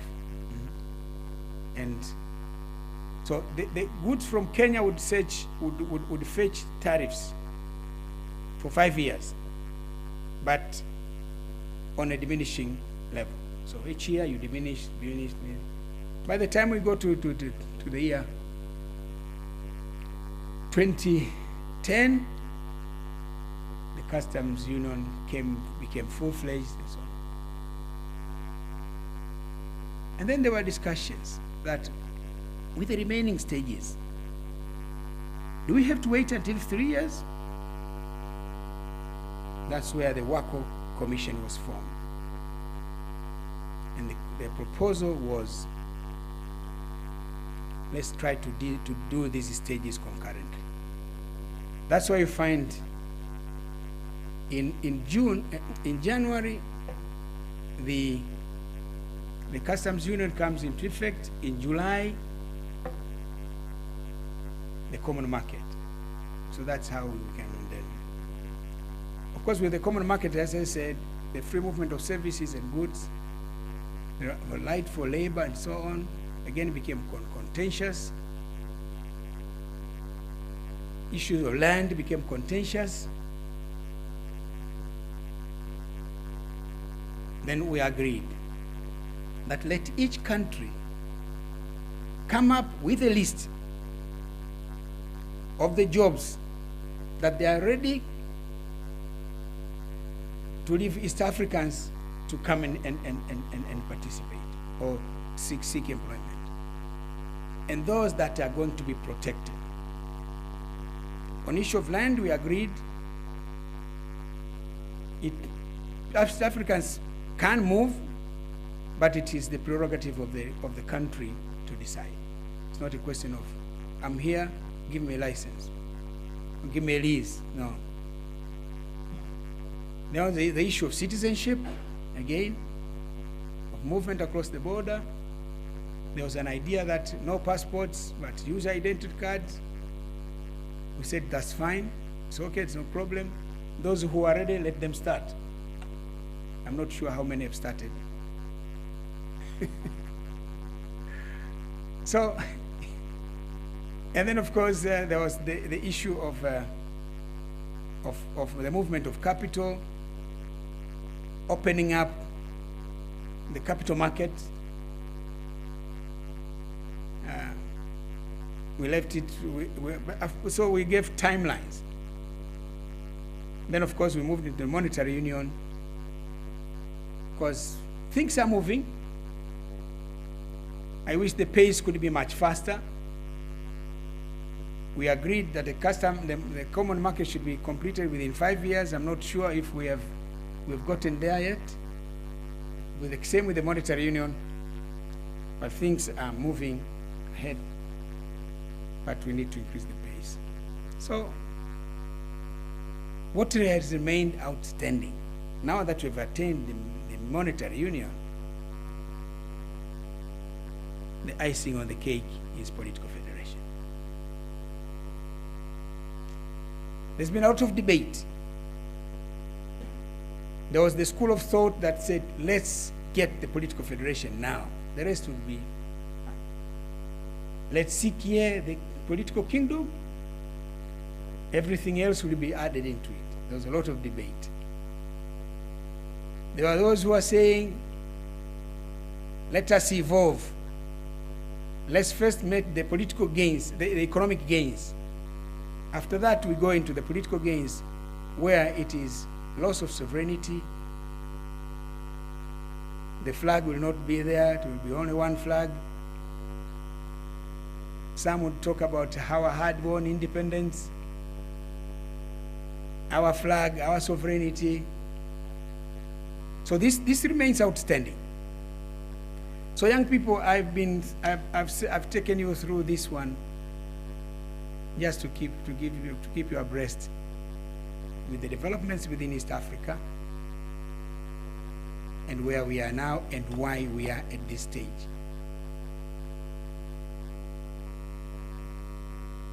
We have made a lot of progress, and I don't think there is any regional economic grouping in Africa that compares to East Africa in terms of its progress that has been made. But with regards to what we intend to do, there is still a lot of work to do. You are the young leaders. You are the leaders today. You are the leaders tomorrow. In the next 30, 40 years, I'll not be there, for sure. I'm 70 now. I can't be 110.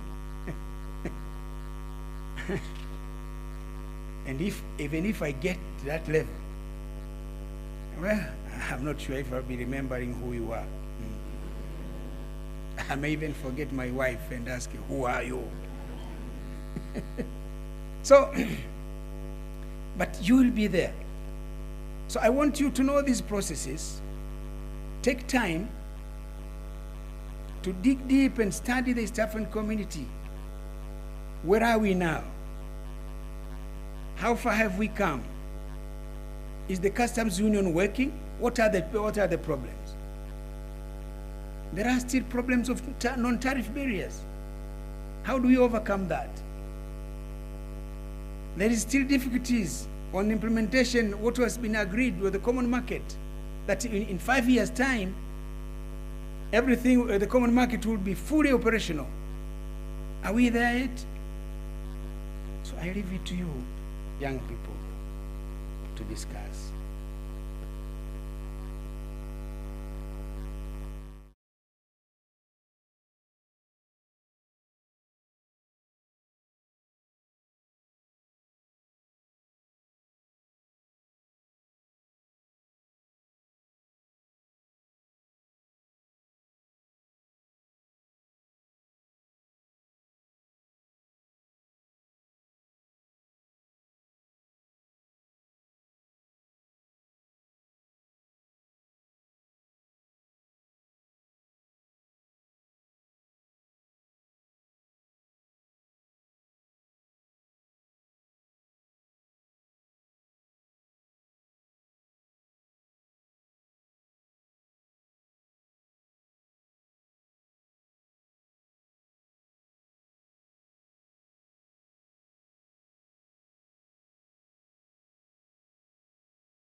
Kinilipa nakupa kura, hukunilipa. Overall, the main outcry of the youth in the region is unemployment, access to capital, and poverty challenges. That means the lofty stages of integration that we have achieved so far have not been able to answer adequately the needs of our people, particularly the young people. Apart from those rather troubling signals, there are potential for many possibilities. Still, a large proportion of youth in East Africa holds faith in democracy as a form of political system. 68 to 90% believe it is important to vote and ready to participate in elections. 40 to 75% still trust politicians. 56 to 82% of you have post-secondary school education, which is quite good. Unlike my generation, where 50 to 65% of East African youth today think and prefer entrepreneurship than traditional careers, and university graduates seem to be more prone to employment in the formal sector, and only 5 to 20% eyeing farming as the preoccupation. Well, I think I've spoken at length. I think that's enough food for thought for you guys. I've talked of things maybe you did not expect, because maybe you expect I'm going to give a definition of what your subject is. But I've talked about something else which I found quite useful for you guys to know, so that you play your part properly.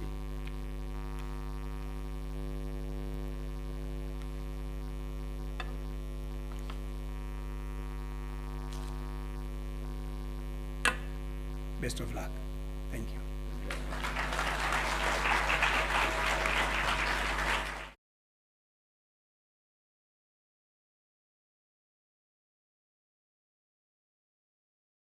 Another round of applause.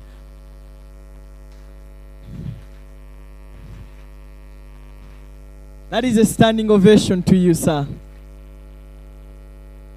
Have your seat, please. Wow. Your Excellency, it is really indeed food for thought for all of us. We love the fact that you've taken us down the history lane of the East African community, building it up to where we are and the challenges that we face as young people, but also how to take advantage of the current opportunities. Thank you very much, Your Excellency Jakaya Kikwete. I want to now invite the East Africa Youth Ambassadors to come and unveil the YouLead key milestone for the year 2020. And you have strictly 5 minutes. Let's give the ambassadors some love as they come through.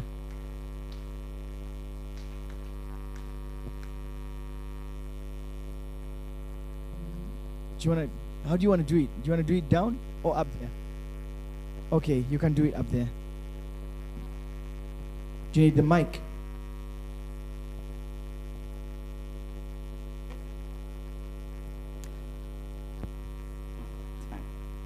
Your Excellencies, East African Youth Ambassadors, the youth of East Africa, both here and virtually across the region, good afternoon.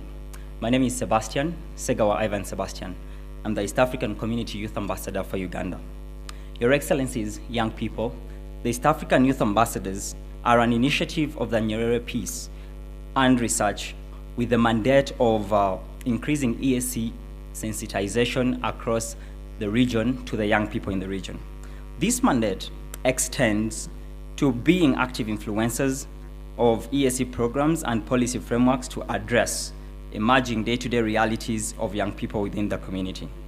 The ESC Youth Ambassadors work with former and serving ambassadors to foster this mandate from time to time. Today, we are here to talk about a couple of things. But most importantly, we all know that ESC Youth Ambassadors are partnering with YouLead to make sure that we have a more inclusive and more participation of young people across the region. And because of time limitations, I just want to indulge your imagination. Think about an East Africa where all young people across the member states, all the 6 member states, where all those young people have one voice. They are projecting the same thing and what it would look like. Well, as East African Community Youth Ambassadors and the YouLead Summit, we say think no more, because today we are here to present to you a blueprint of what that voice would sound like. Ladies and gentlemen, allow me invite the Youth Ambassador for Kenya, Elias Ojambo, to come and tell us about this blueprint of the East African Community Youth Voice.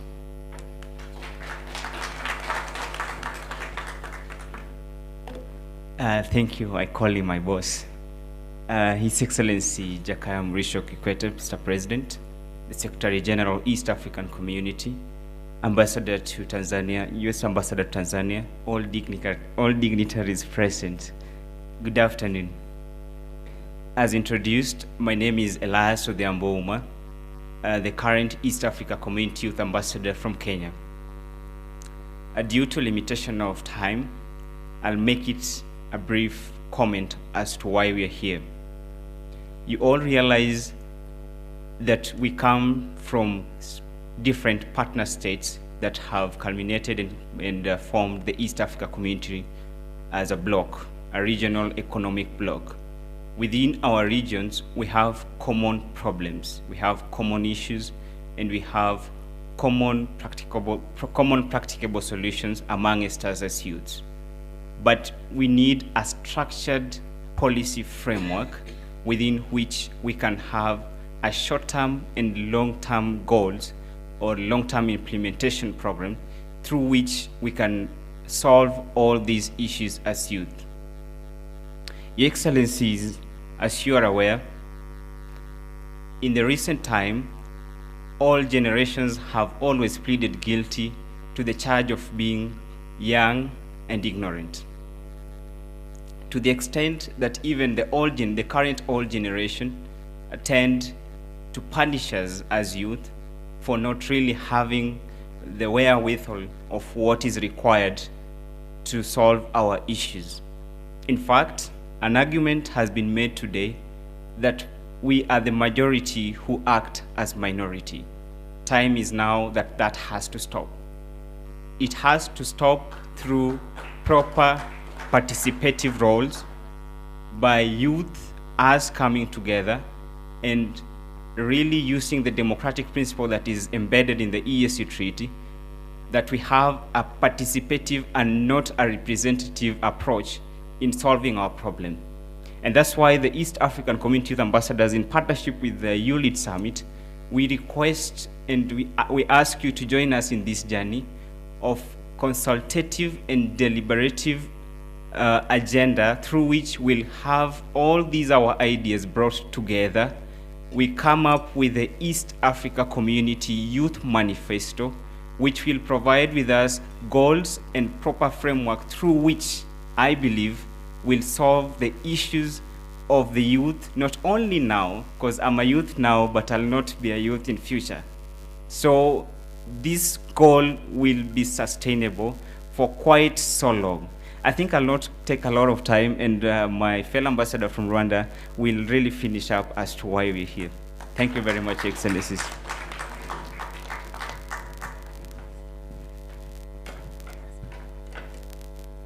Good afternoon once again.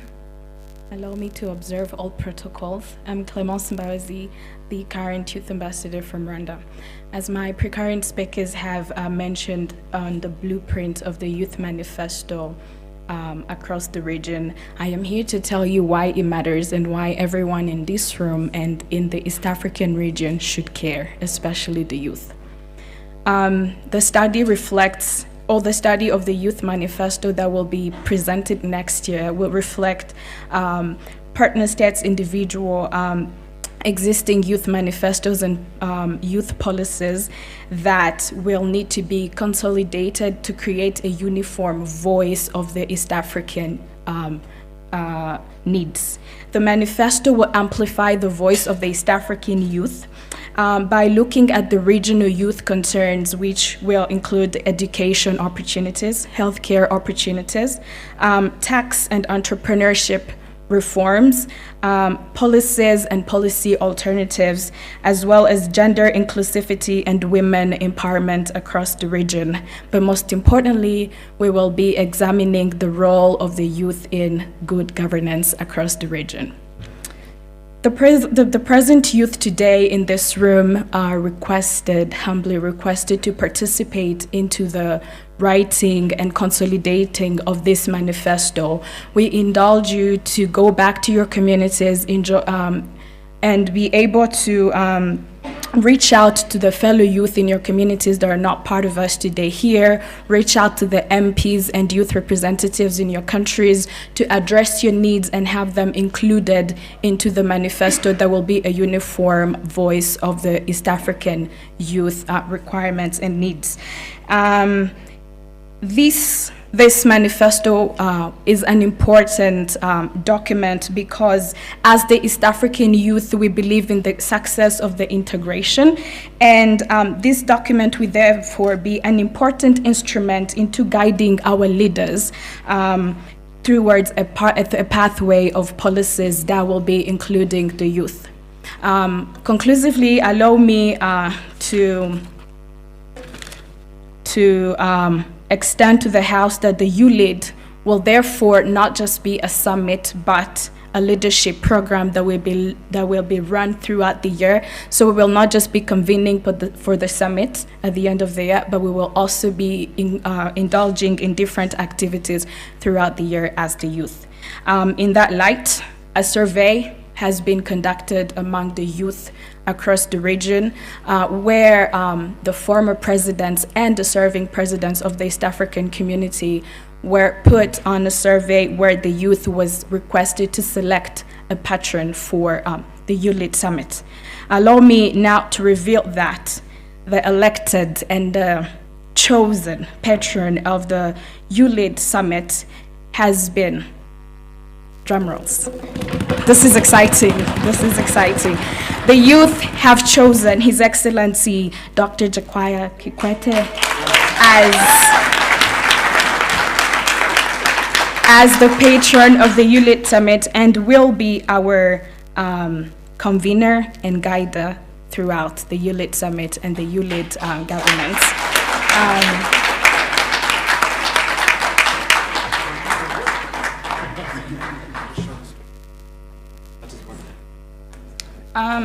My fellow ambassadors will show what the manifesto will look like next year once it's consolidated. Turn around. Patron. I will now humbly request and invite the Secretary General of the East African Community to invite our patron, His Excellency Jakaya Kikwete, to accept to become our patron. Thank you.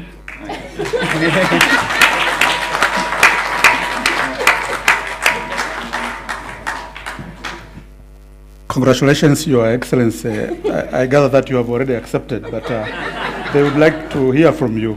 Karibu.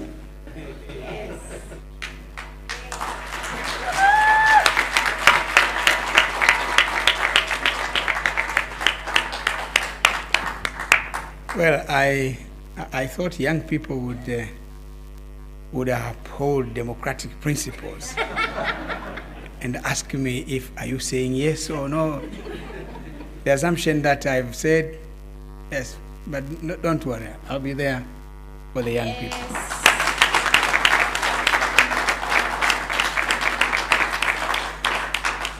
Whatever you think I can do, except that is physical.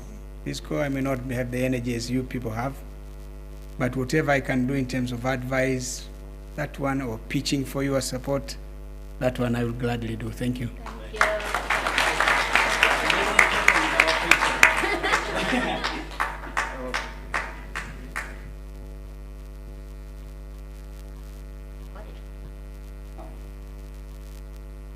It's a photo moment with our patron, His Excellency. Thank you so much for accepting. Thank you very much. Thank you very much. The Youth Ambassadors of East Africa, thank you very much for that. All right. I should say that, Your Excellency, I'm your big fan. I'm your very big fan, Your Excellency. I remember His Excellency Jakaya Kikwete met with me in Kololo at the swearing in of President Yoweri Museveni. And you were moving like, I was a young man reporting then, and you called me, come here. You don't remember me, do you? I said, come here. And I said, yes, you're... So he told me, come here. I was like, yes, Your Excellency, a photo moment. Then you stood. But I'm your big fan. I really celebrate you. Thank you so much for your contribution, the contribution you've made to the East African community. And we're so glad you accepted to be our patron. Really, really grateful. Our next moment is a photo moment. So I want to ask the TCDC leadership to come, and we have a photo moment with the team here. that we will be using. So the top leadership of TCDC, please come in and we have a photo, after which we will have a selfie with you and the young people. So you will stand perhaps here, and all of us young people will do our magic as we take the selfie. We always love those selfies. So for the cameras, please stand by. Yes. Do we have all the TCDC leadership here? Okay, perfect. Oh, Mama, you're coming. Yeah, should we maybe go behind? Or we can just stand here. Yeah, we can stand. You need help, Mama? I got you. Perfect. All right.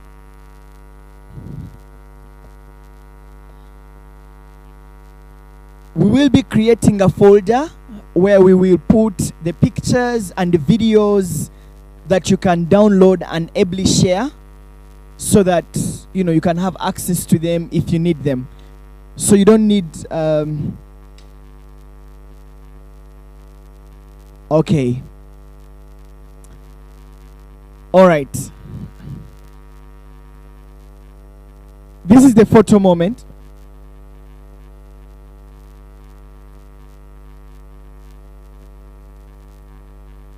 All right, for the photo moment, I think we will keep it there. Yeah, I think Frank is in charge. Yeah, good. All right, I hope we've got the pictures right. I hope the cameras are white balanced, shutter speeds are good, the filters are good. Perfect, great.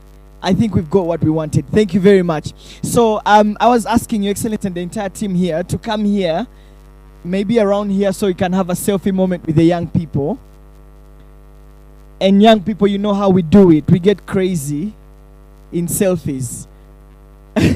We shout, put our hands up, and Franklin, are you ready? I thought that, okay. So I think you're going to be here.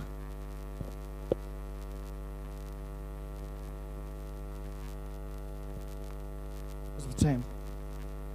Okay. Yes, Your Excellency, you can stand here. Here. So it's going to be a selfie.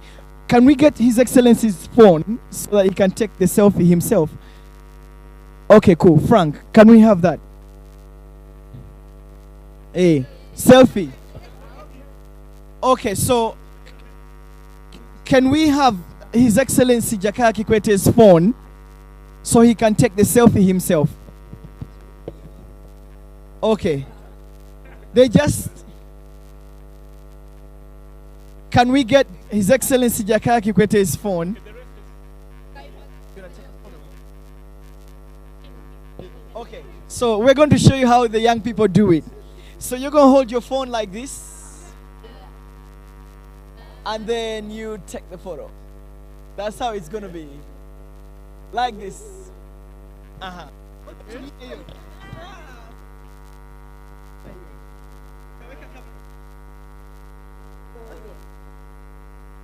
So, Your Excellency, you hold the phone like this. Okay. Like this. Put it in the middle of these two fingers. Uh-huh. Yeah. Yeah.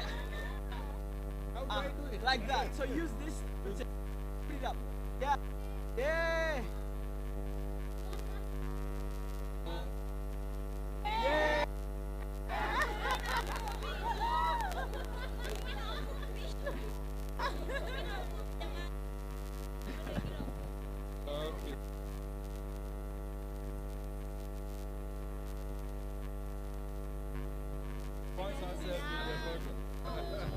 Okay, now listen, that was the selfie. That was the selfie. Now there's the photo of the summit. So all of us, look good, look at the cameras here, smile, look at the cameras, and everyone get ready to say the word chapati. Are we together? The word chapati. So all of you, the selfie is enough. Now look at the, all of us. Let's go, 1, 2. Let's go, 1, 2, go. Everyone say. Photo men, women, are we okay? Okay, thank you so much.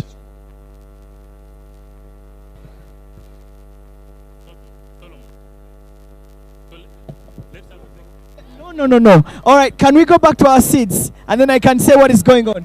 Your Excellency, let's do a photo here. Okay. All right. Okay. Subili basi.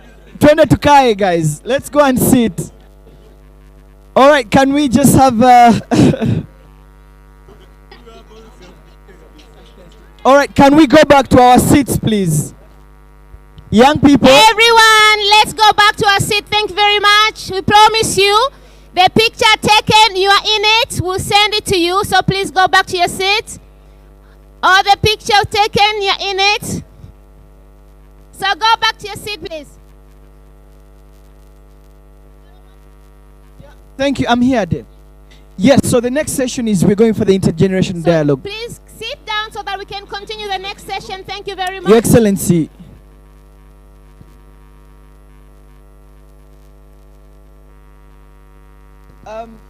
Since you're leaving, because I'm told that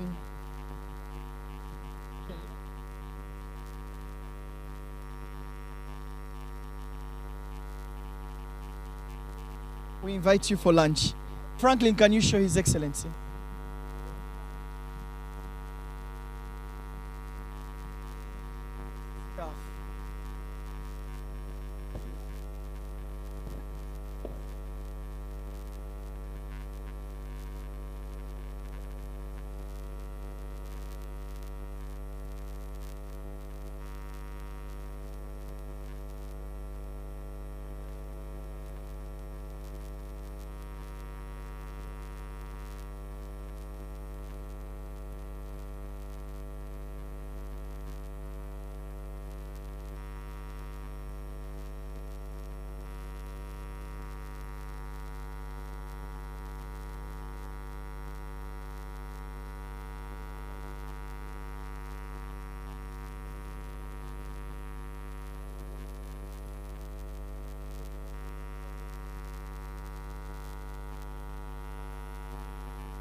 Each year for the YouLead Summit, delegates have been converging at MSTCDC.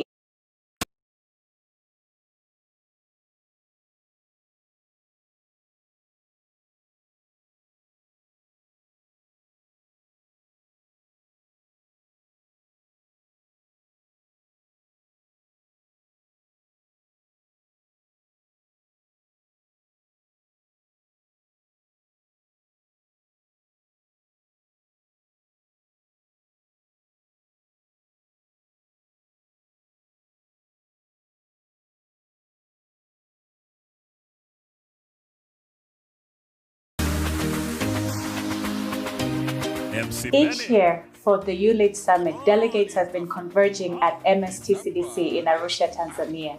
We know a lot of things have changed this year. However, one of the things that has not changed is the YouLead spirit of unity, togetherness, networking, and fun. So from wherever you are, be sure you share the story of hope of the African youth, as well as your experience on this online summit, using the following hashtags: Development is People and YouLead20. Welcome to the YouLead Summit 20. YouLead is a convening of young people across the 6 partner states of East Africa, where they come together in partnership with government leaders, development partners, business leaders, to discuss issues that are about young people's welfare, to discuss solutions for young people's challenges, and to find ways in which we can build a better country, a better continent, as well as a better region here in East Africa. So it happens here at TCDC. We would like all of you to come over for this week-long convening and be able to network, to share ideas, to learn from each other, and ensure that we can get the best out of this convening, because indeed this convening is something that will help to change Africa, but also change the way we look at young people's active involvement in development.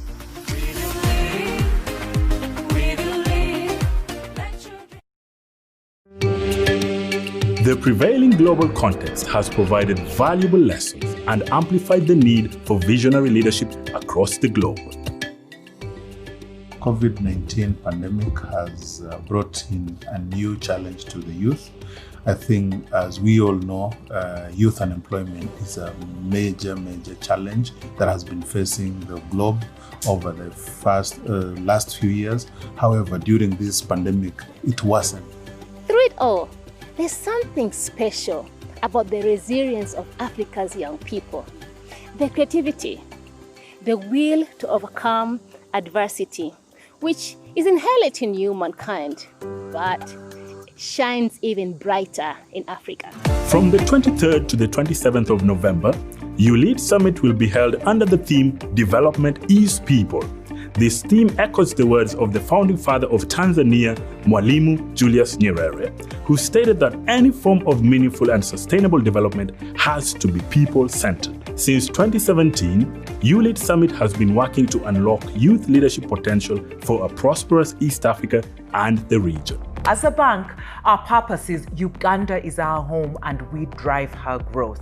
We cannot say that as a bank we drive her growth without helping the biggest population in this country. The overall vision of ELF is to have dignified societies across Africa. And that is exactly what YouLead was also doing, that they wanted to enhance the youth voice in the East African region. As National Youth Council Kenya, we believe and we will continuously champion for engagements, meaningful engagement of young people, the Kenyan, the East African, and the African youth, for a sustainably empowered youth.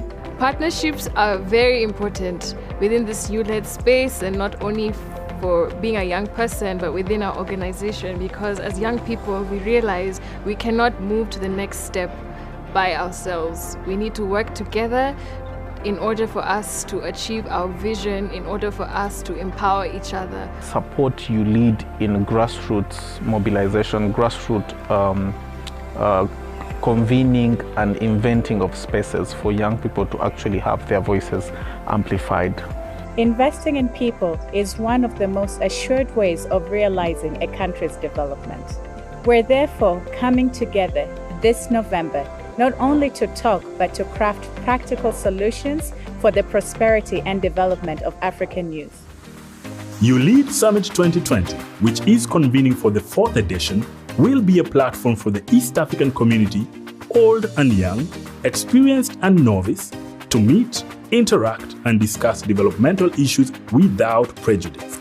The summit is hosted by MS Training Center for Development Cooperation and the East African Community in Arusha, and is co-owned and supported by the YouLead Consortium of state and non-state partners across all the 6 East African Community member states and beyond, in the spirit of United Nations Agenda 2030, Leaving No One Behind, and the African Union Agenda 2063, the Africa we want. YouLead Summit 2020 will be brought closer to you. We're making it possible for everyone to participate from anywhere. With qualified delegates, speakers, and mentors forming a limited physical audience under COVID-19 prevention standard operating procedures. The first setup will be the Regional Command Center, where sessions will be held at the EAC headquarters in Arusha, Tanzania. Day 1 will be dedicated for the Under 40 Political Leaders Forum, Reinventing Leadership for East African Millennials.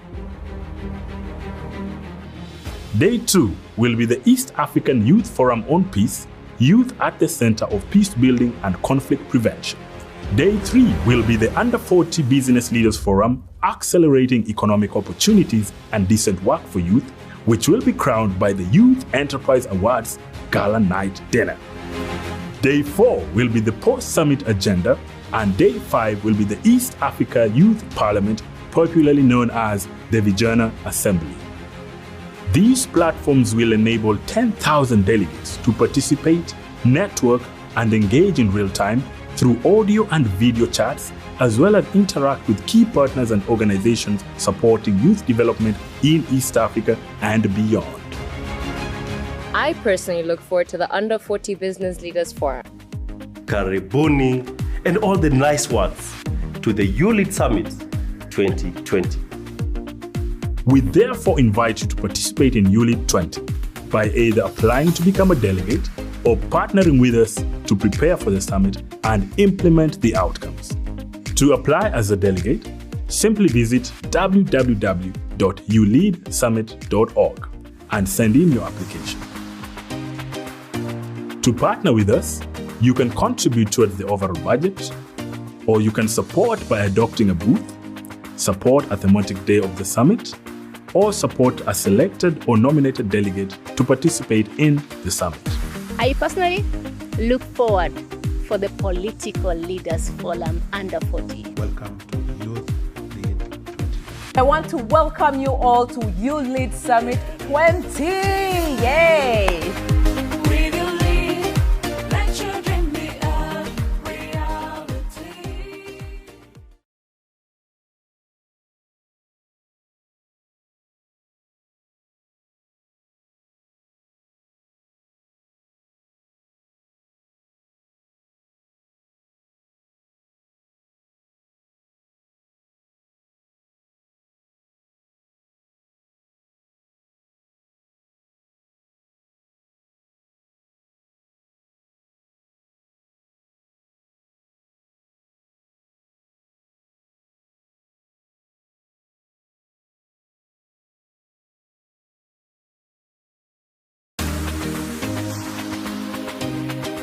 Each year for the YouLead Summit, delegates have been converging at MSTCDC in Arusha, Tanzania.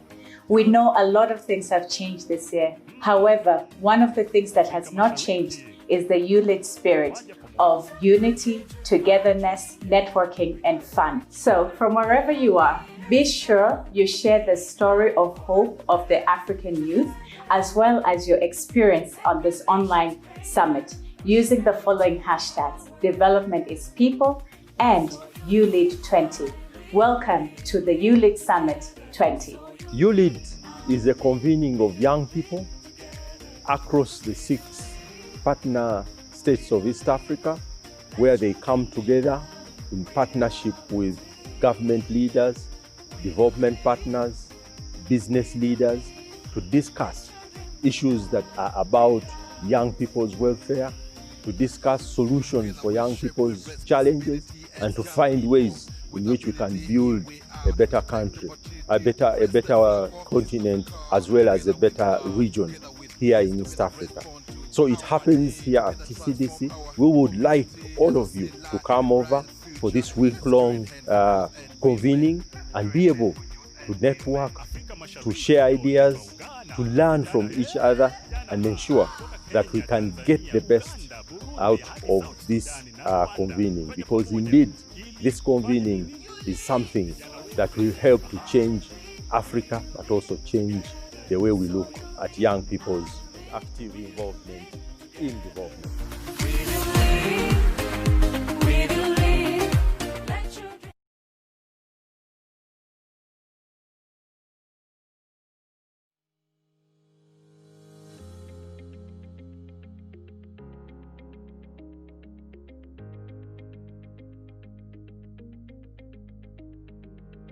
Hi, my name's Dennis Otieno, and I work for YouLead Direct as a monitoring and evaluation manager. I also facilitate trainings at Ndoto Hub. So here at MSTCDC, we have partnered with Tanzania to provide entrepreneurship training to 10 young innovative youths so that they can bring change in their communities. My experience so far has been one of the most amazing experiences in the startup ecosystem ever since I got into such challenges. And what do I really mean here? I've gotten to meet some of the people I've always wanted to meet. I've met the founder of Mtabe, Given. He's a very wonderful mentor. I've shared with him. I've met Nyalandu, founder of YouLead Direct, which has really given me lots of insights. I've also met so many other leaders here that are pushing me to engage into how to get Keynote Africa in the Tanzanian market. So we have been to different hubs. So there's one called Twende, there's one called Anza Tanzania, and there's one called Ubuntu. So these hubs are also hubs which are working in Arusha to help young people to bring changes in their communities in whichever innovative idea that they have. So the upcoming summit, that's the YouLead Summit. This summit is very amazing, it's very big. This is something that is putting together all the 6 East African countries. Now, pitching on a stage, I mean, to a market that has got 6 countries right in front of you is like the most amazing thing for an upcoming startup founder like I am. I would love to call upon youths to join in because it's going to be physical as well as virtual training. So I would love to welcome all the youths to join in all corners of the world. I encourage anyone out there, you're a startup founder, you're an ecosystem beneficiary, find your way to get to participate in the YouLead Summit. And all together we're going to bring development in Africa. Thank you.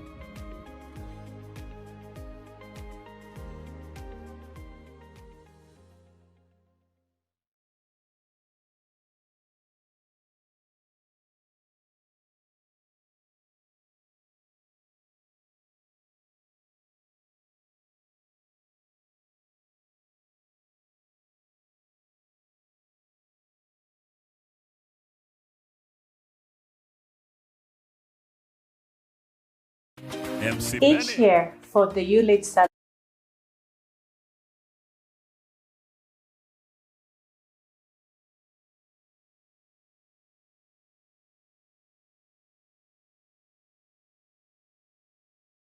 delegates have been converging at MSTCDC in Arusha, Tanzania.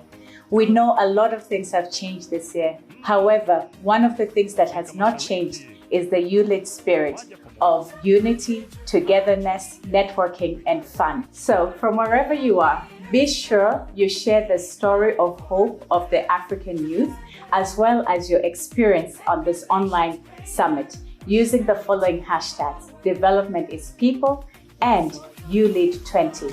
Welcome to the YouLead Summit 20. YouLead is a convening of young people across the 6 partner states of East Africa, where they come together in partnership with government leaders, development partners, business leaders, to discuss issues that are about young people's welfare, to discuss solutions for young people's challenges, and to find ways in which we can build a better country, a better continent, as well as a better region here in East Africa. So it happens here at TCDC. We would like all of you to come over for this week-long convening and be able to network, to share ideas, to learn from each other, and ensure that we can get the best out of this convening, because indeed this convening is something that will help to change Africa, but also change the way we look at young people's active involvement in development.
it's extremely important in these difficult times.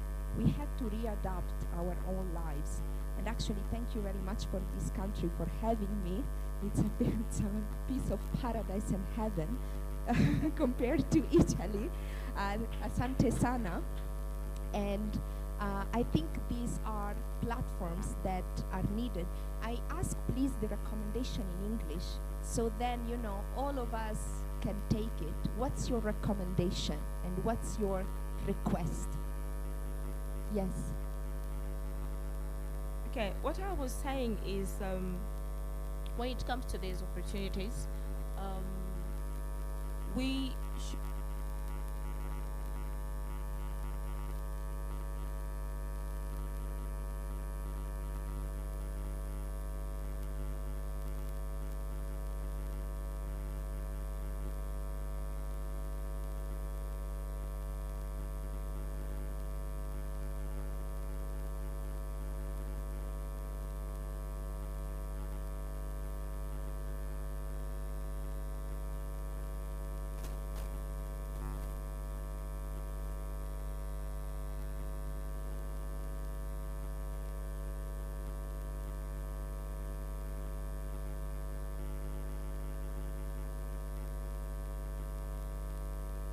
my fellow colleagues here to make sure that they share information with others, because it is really, really, really important that the other person knows what is going on in the world, know what's going on in his or her country. But also I said about policies regarding employment, that the government and the partners, they really need to look on these policies, because we have too many youth enrolled, waiting to be employed. People, they don't know what they're going to do. They get depressed, like I said. And so I think it's a high time to look at to these policies regarding employment. For example, we have issue of experiences, like where were you before? Imagine I'm from college. Where have I been? I was in college. So where do I get this experience of 5 years to 10 years?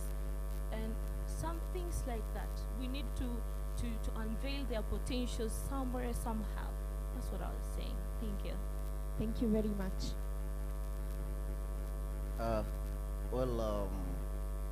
Back to your question, actually, the thing is of two-way traffic between the development partners and young people itself. How? The thing of engaging young people, are they ready to be engaged? But also, when it comes to development partners, they should ask, what are the really things to young people need? I was one day arguing that even when we look on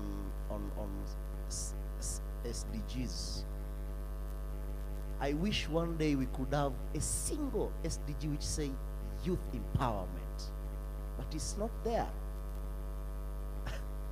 Are we really included? It's just in the tips of it that we talk about youths of issues. And when also we come to see the needs, wants, and the future of the young people, what are they really need to be practiced in the community? Because when we came, we are the majority in this world, actually.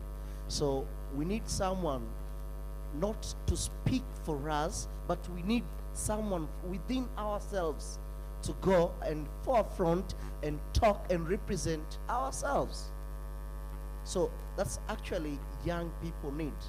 So when we capture the brain and when we capture the atmosphere, it's not actually friendly for young people. And that's why bullying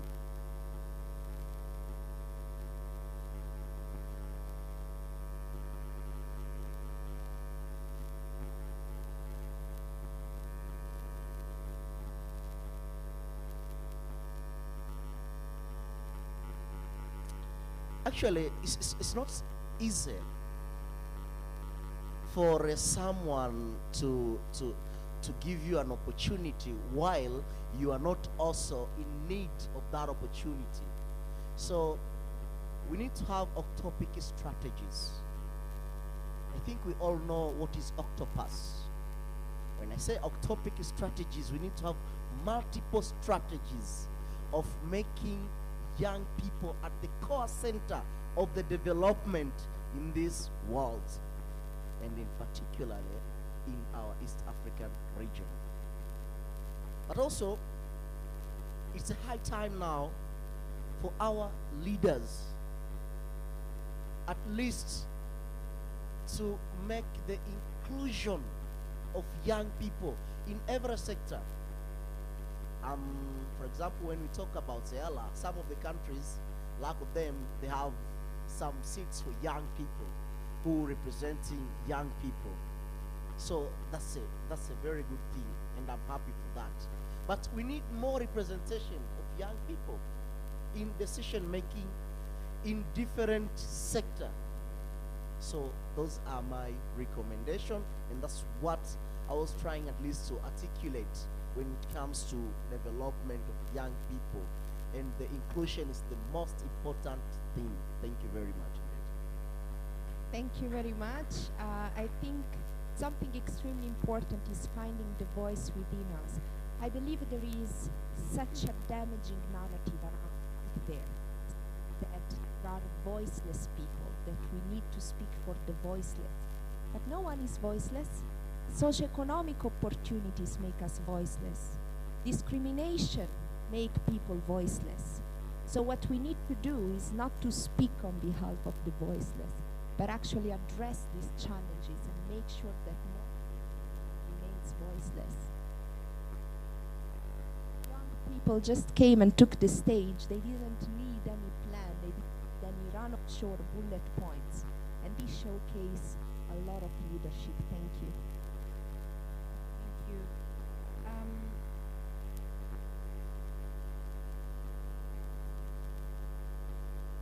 As youth,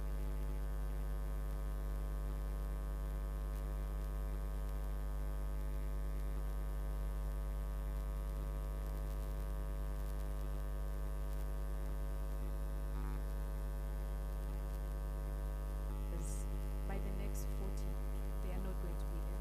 40 years. In the next 40 years, I think we'll be the leaders in these countries, leading these countries in the next 30 years. We, us in this room, will be the presidents, the ministers, name it, but we'll be the leaders in this country the next 30 to 40 years. So for them to have these policies made for us for the next 40 years, and why are we not really involved as young people? First, I think is selfishness for the leaders, but secondly, are these, us as youth, are we really prepared to participate in this policy making? Has the government really played roles, or our education system really prepared us as young people to participate in this policy making? It's not really allowing us. If there are few people, youth, who are participating in policy making, I think maybe it's one out of, I'm not sure about the numbers, but we are not really in that, we are not really represented in policy making. So what we want is the leaders who are in position right now, giving youth roles, active roles in leadership position, and participating, not just giving us leadership roles, but we should be active in those roles, because we might give them leadership roles, but we are not active in those roles. And when you speak about partners, the same as information. We're here today having, I'll join my other colleagues what they said. We're having this summit. We're having actually discussion while we're having lunch. We're in Arusha. How many youth are in this city? I'm from Dar es Salaam. There are people from Simiyu, from, I don't know, Mwanza. This summit was supposed to be filled with Arushan youth here. The fact that they don't need transport to come to this summit. Do they have the information that there's a summit going on in here? But that's, having an information is one thing. Do they see the importance of being in this summit? we as young leader, do we see the importance of being in politics? Because many young youth, they say, I'm afraid of being in politics. This is because politics is not a really, what they say, it's not an easy game, it's a dirty game. Is it true? I'll speak from experience. I don't know if it's the right time to say about it. So I'll say this in Swahili. Nilishiriki, I participated in this past election as one of the MPs in one of the, yes, in one of the constituents, and I got few votes. But I'll tell you, as a young woman, as a young lady and a young woman, and being, I would say, new in politics, I learned a lot. So we need to groom our young leaders from the early ages. We need to invest in a very early ages if we really want to raise a generation that can stand up without fear. They can say this is right and this is wrong. For us, we may have fear because of our past. Some of us, we might have the voice and courage to stand in front and to say to the government, this is not right. But again, in our lives, I have a family, I have people. Am I willing to stand out for few people? So if we raise a generation that understand, have integrity, I'll say so. So it will be easy for us to say we can participate in all aspects of development as young people. We should be ready. We should be ready to change as the world is changing. So there are so many things that are changing right now. We're here as few people. We are actually having this summit on internet, connecting more than 15,000 people online. But back then it wasn't possible. Are the Tanzanian and African youth ready for these changes? Do we have enough skills? Do we have enough capacity? Do we have what it takes? But again, are we willing to learn? Because having the capability and skills, the willing, are you willing to learn? Are you ready to change? So being a leader, you should be able to adapt and change, looking at the environment and what is in front of us. So I can be a mother, I can be a daughter, I can be a politician, I can be anything that I want to be if I have that willing. I think I have that leadership in me. So I can change, I can be in any environment. Are the young youth of today willing to change? Or we are here and we want quick money, we want quick jobs, we complete school, we are not willing to volunteer, we are not willing to work for free, we want easy money. So it goes a long way in the mindset, and we really need to invest in early ages. And this is why I'm working with ECD. I'm actually investing in the young generation. I want to see them in the next 20 years having different young youth. But we as the young youth who have got this opportunity, let's share with the people around us. Few friends, call upon your friends, tell them about what is happening in the world. Share. There are those who, 5 of them, I think 2 would accept, 3 won't, but I think you'll be able to change a life, at least 1. So if each of us and one of us play their role, I think we'll get what we want. And let's not just complain. We have been told we are complaining. So if you are given the positions today, are we ready to take the responsibilities?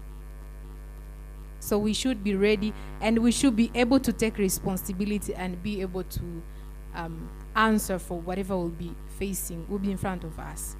So for me, I will say youth are the center of development. Policymakers and partners should involve the youth, because they're going to discuss about our issues, not their issues. So they should ask us what we want. Thank you so much for YouLead for having this platform. We need more platform like this one. Safe spaces for youth to speak about what they want and what they really want the government to do for them. And they should be given chances and roles for them to participate in what they want. So we need safe spaces, and those will allow us to grow and actually participate more in leadership. Thank you.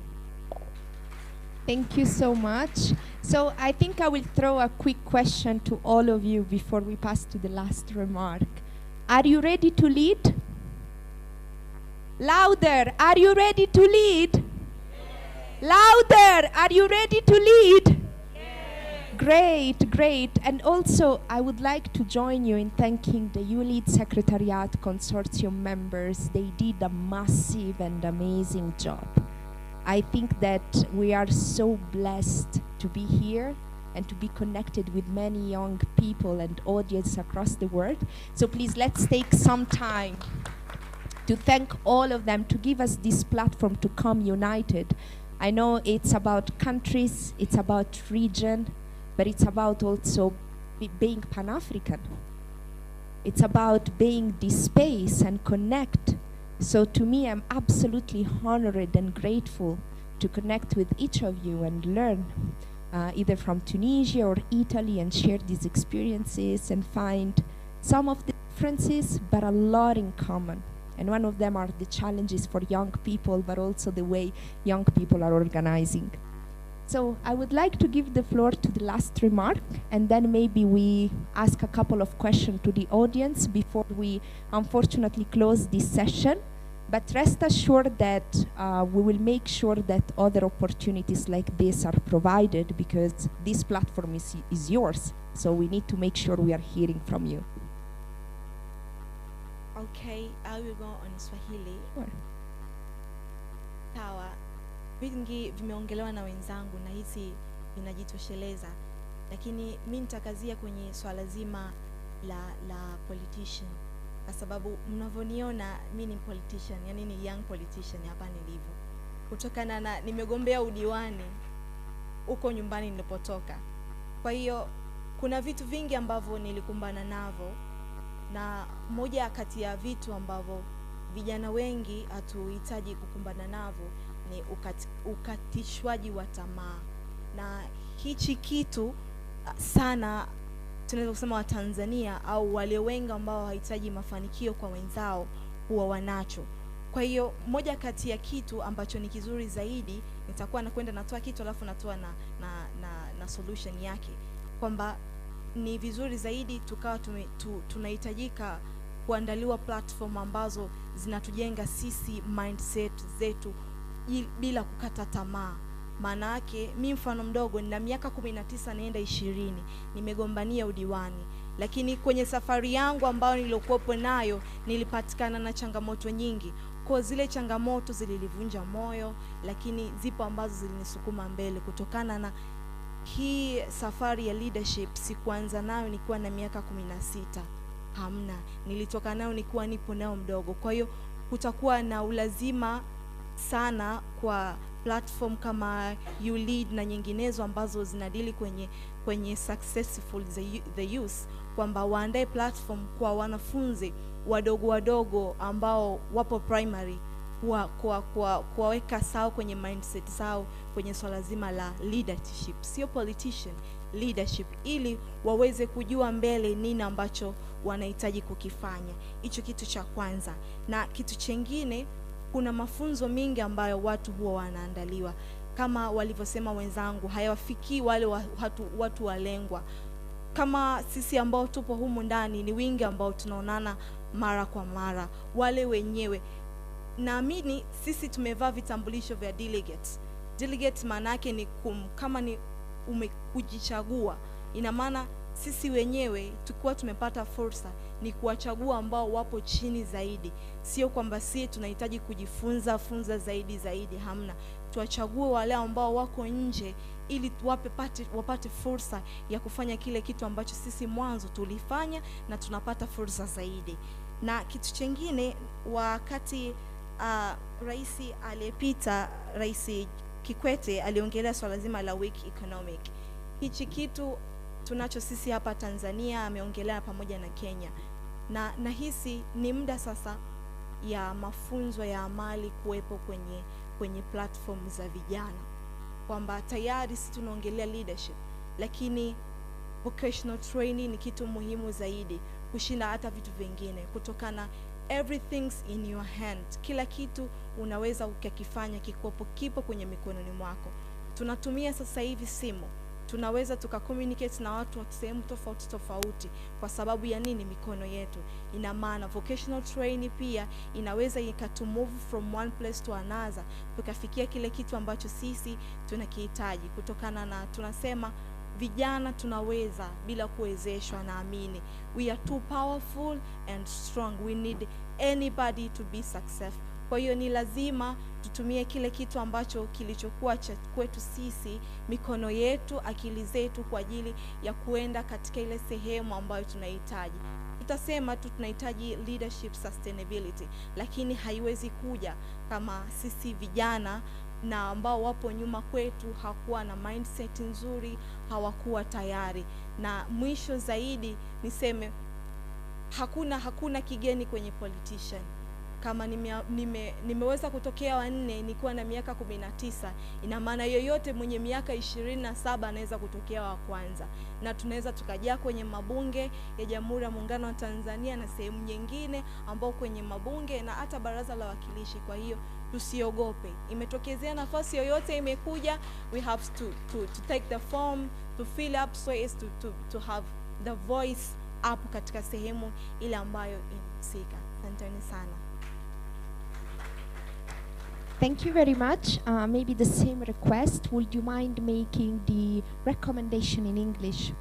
Okay, the first things is to making preparation of the platform for those young people, maybe from 8 years old to 15, so as they can grow up in leadership position, not as people in 25 wants to be a leadership. That could be too hard for him to success.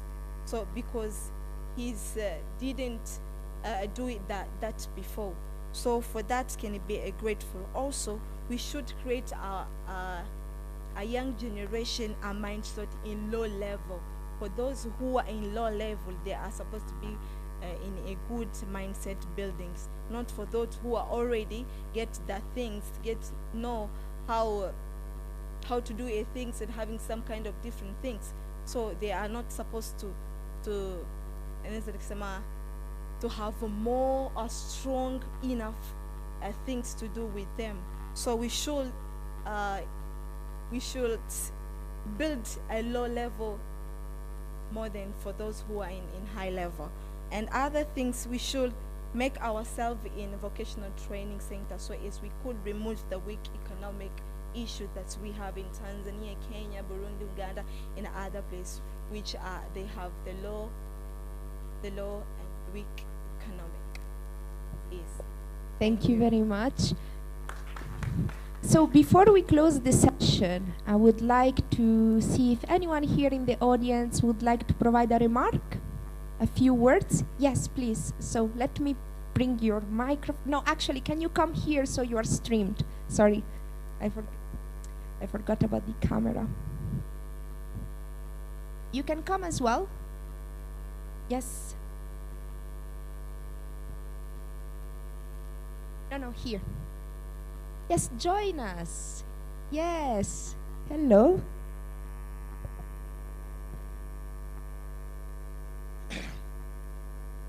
I'm Domitian from Mwanza. I'm a business person, Tanzanian entrepreneur. I can say a little bit about how we youth involved in policy making. Was that the question?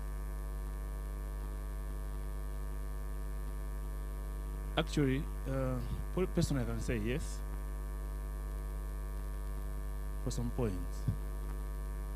Taking a case study of Tanzania, currently we're witnessing the parliament with almost 60% of youth. That means we are getting involved in policy making and decision making of this country. That proves that youth currently are involved in policy making and decision making of this country.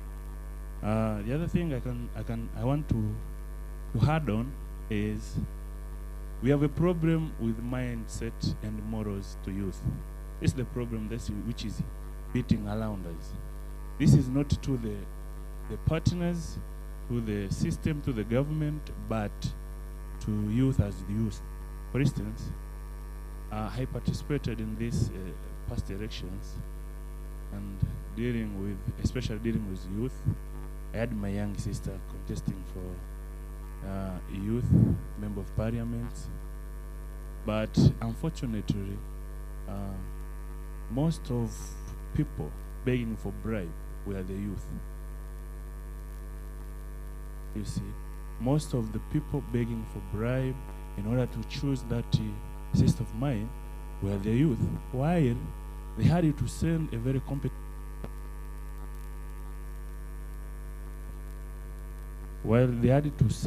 competent person to the parliament to speak on their behalf.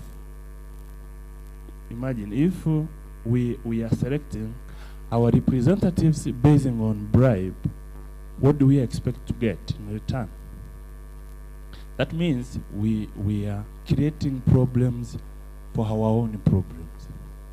So we should invest much first we should invest much in ourselves as youth, based on our morals.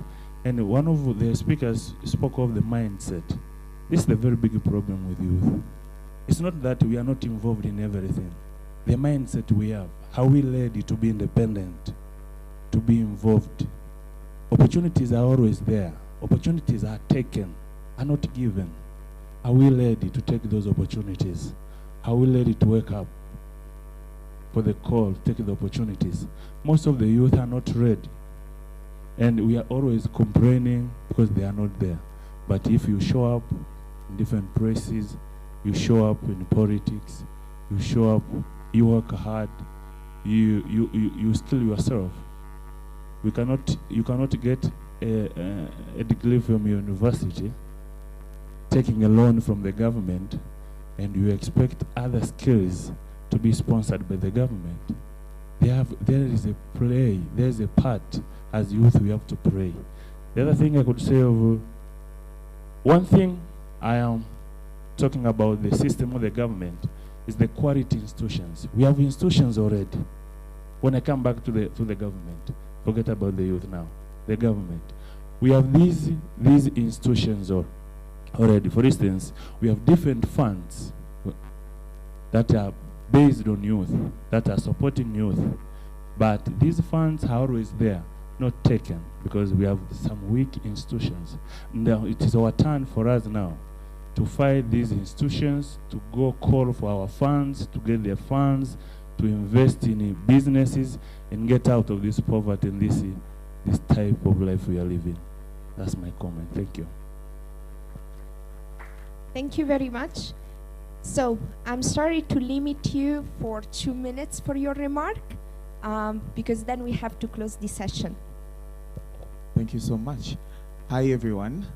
My name is Ronald Godfrey, and I'm the Resource Development Tanzanian Hub Board of Directors as a young person, but I'm also working with HCD Exchange in Nairobi as an advocacy associate. So what I do recommend is, at least what we could be thinking right now is to answer the question of how might we navigate into the integration of youth-centered policies, but also inventing into the youth-centered models.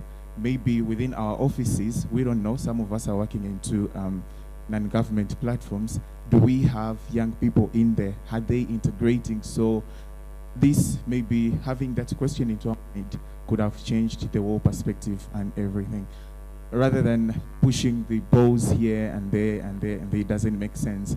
But again, we should also think about how we are going to create the youth-centered programs, that we have a meaningful youth engagement from the implementation, from the designing of the program, and getting into the fields, evaluation, everything should be a youth-focused and a youth-centered. Do we have that? Then if we don't, then we're not doing anything. So my recommendation is that, thanks to the EAC, we have the EAC youth ambassadors, but perhaps if we could have more chances and more positions for the young people, perhaps every office could have a young person that could have been collecting the voices of young people outside and getting into the office, speaking for the young people. That could have sounded so great, but thank you. Thank you very much. I think with our two last remarks, you really have a lot to talk about. We are going to have 15 minutes break before we go into the final session, which is the Gender Equality Forum. But first, I think we have an announcement.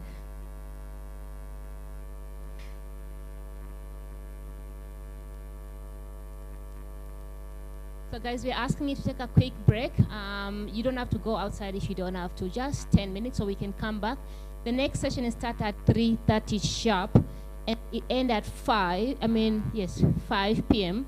And then we have to go back to the center because we are going to have a fireside chat from 7 to 8 with the Mheshimiwa Amekubali Kuja. He has agreed to come back to the center to have a heart-to-heart conversation with us. You know, so I think, yeah.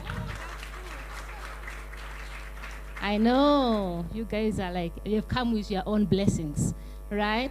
So at the center we'll be with Mheshimiwa kuanzia 7 to 8. So we're gonna have a bit of a late dinner. So please, let's just observe time. Make it really a short 10 minutes. So the next session at 3:30, tusikuite, don't make us call you. Sawa sawa. Thank you. Thank you, see you. Thank you so much.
Hello.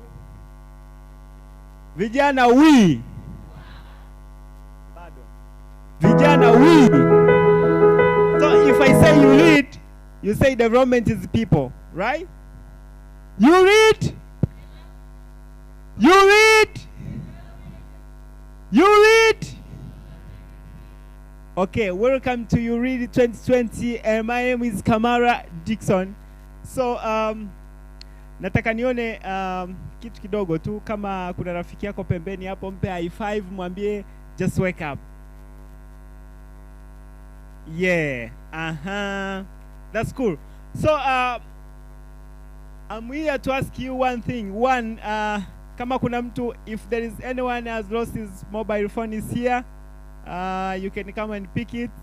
Yeah, I don't know. Or if you know anyone who possesses this phone, yeah, tell him to come and pick his phone. The second, we are on social media, and we have been asking everybody to join. You can check on Twitter. There is the YouLead Summit account, and on the Twitter we have shared the link of Telegram link where you can just download the oral pictures of the event, but also you can just access the materials and the speeches that were being presented by today. So please just go on social media, and please, the hashtag is development is people and YouLead 20. So tomorrow we are going to have the winners who have done a big contribution on social media. I've seen some of the organizations' accounts. They are tweeting, like TYVA and others. I've seen the East African community, the YouLead itself, and other people. Thank you so much for joining the online conversation, but also we need to see you. Those who can't access Twitter, you can just check on VPN for a few times. It's not bad. I know what is here, but it's not bad. You can just get on VPN, and then we connect on social media. Post anything about YouLead, and in the evening we can have someone who has done a marvelous job on social media to shake his hand with Mheshimiwa and get a better picture. Yeah. Okay. Okay. So how many of us were on Twitter? We are on Twitter. Huh? On Twitter? Okay. Instagram, Facebook. Okay. So, promise me at least when we'll be finishing the last session, at least you put at least two pictures of today's session. Yeah. How many of you are they will do that? Yeah, I know some have already posted more than 5 and others. Okay. Yeah, thank you so much, and I wish you the next session. Where is Sodifa?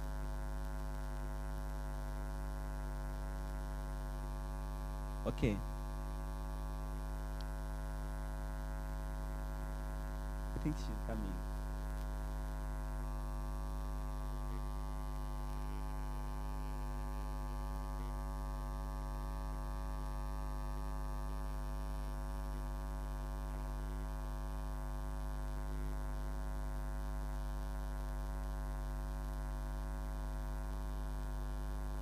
I think you are tweeting, yeah? Yeah, sure. I think you are tweeting. Like everybody's busy with phone, and I was like, no.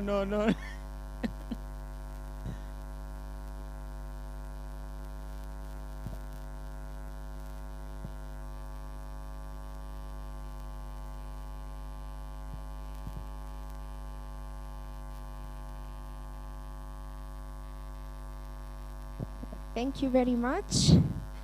I hope you are ready for the last session of the day, and I'm inviting already Sarah to join me. But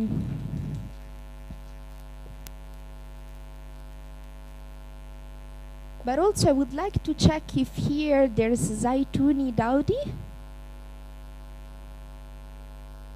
If she's here to join us on the stage. Yes. So majority of our speakers are joining virtually, and the team is helping us in tracking. It's online. But in the meantime, let's start first of all by acknowledging Plan International for the massive support in putting in place this Gender Equality Forum. So thank you very much to Elsie and the entire team at Plan International.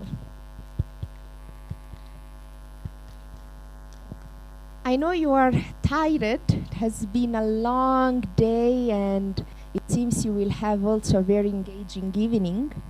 But this forum is extremely important.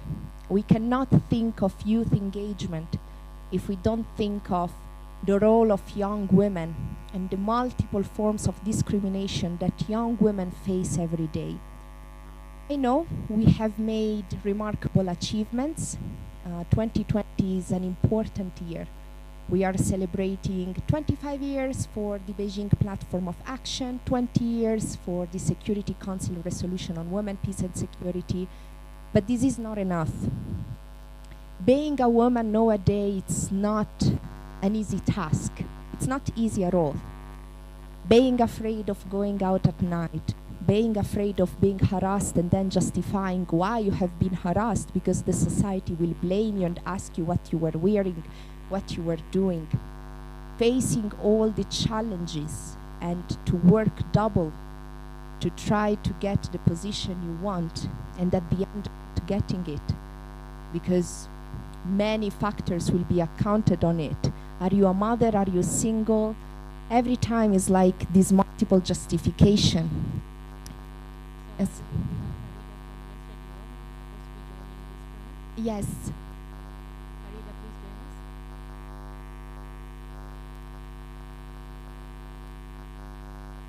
Karibu Farida. Yes.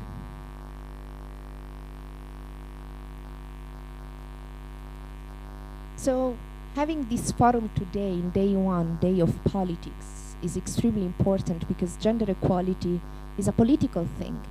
It's a matter of political commitment to which extent we want to achieve an equal and fair society, a society free from discrimination and free from many forms of violence. And that is why this panel is extremely important, because it's an intergenerational dialogue, and especially when it comes to women.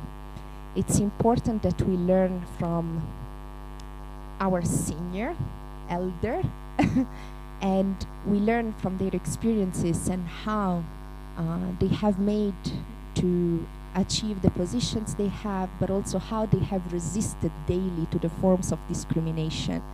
And they can learn from us, the younger generation, what does it mean now facing violence also on the digital space, being threatened, being silenced, being harassed, facing sexist language every day. I tell you, it's a war. Every day women wake up, it feels like you are facing a war. From the time you wake up until you don't go to sleep, sometimes even in your dreams, you are combating someone. So this forum is important, and of course we are going to give the floor especially to the young women here, but also the young men. You are our ally. We cannot achieve an equal society if we don't change the mindset of the people, if we don't get into these cultural norms. You know, radical, the word radical comes from root in Latin. And so when sometimes people are afraid to define themselves radical, is wrong, because when you are radical, it means you are going to the root of the problem. You are addressing the structural inequalities which are embedded in our society. So we need a radical and bold generation, radical, bold generation of young people to be fierce advocate of gender equality as well. Otherwise, we'll never achieve youth leadership. By saying so, I'm officially happy to open this last session, which is the Gender Equality Forum. And I would like to welcome Sarah and Farida here. I think it's okay. And I would like, with the support of our amazing team behind the walls, who have supported us for the entire day, to check if Commissioner Salome is with us.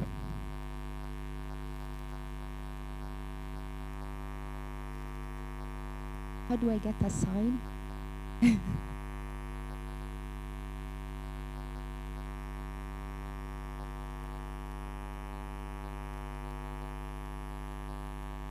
No? Okay. Is Fancy Sheila with us?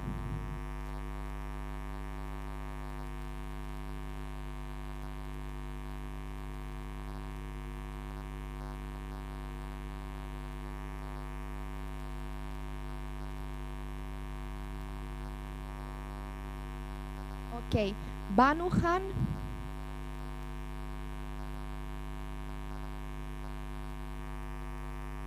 Okay, and then Lilian Sospiter.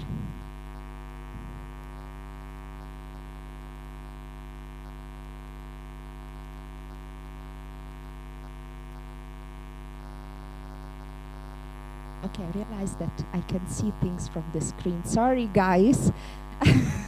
Actually, they're showing me who's there. Okay, I'm very excited to give the floor for the opening to this amazing woman. Commissioner Salome is, I think, the image of resilience, migrating from Kenya, arriving to Ireland, being a black woman, advocating for the rights of women, advocating for the rights of migrant and refugee in a white dominant society, and being a woman. It was not an easy job. She has faced multiple discrimination and threats, many times in social media, but she is this graceful woman who's keep going, and she has been appointed by the Prime Minister as the Commissioner of Human Rights and Equality in Ireland. She's a woman, she's a black woman, she's a mother. She's currently pursuing her PhD, and she's now running for the Senate in Ireland. This is a note for all the young women here, that the struggle is global, and that many amazing, powerful women of this region are doing impact abroad. And Salome is standing, especially for black women in Europe. And let me tell you, I come from Italy. It's not an easy job. But despite that, she's enduring, And that is why I'm so happy that she will be providing our keynote remark with the hope she could inspire all of us in keep pursuing our dreams, but also in keep being radical and bold despite the challenges and daily discrimination. So I'm so honored to give the floor to Commissioner Salome. Welcome, Salome.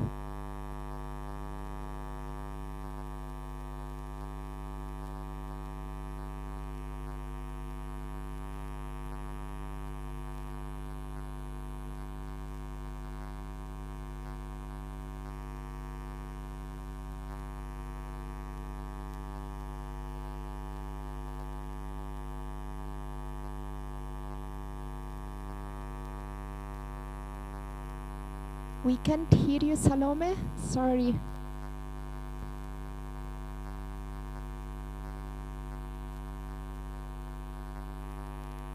I think she's muted. Can you unmute yourself, Salome?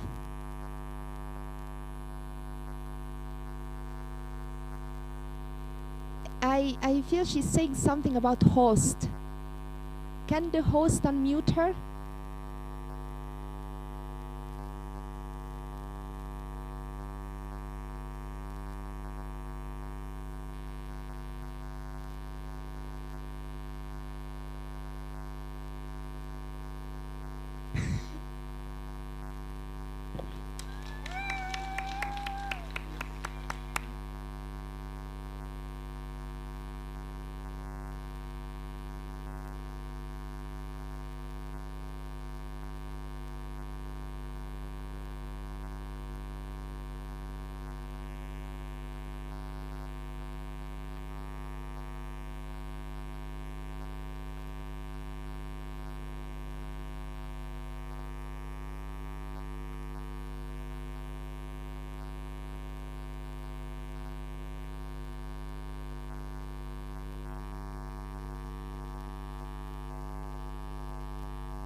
that you can reach out to her very easily.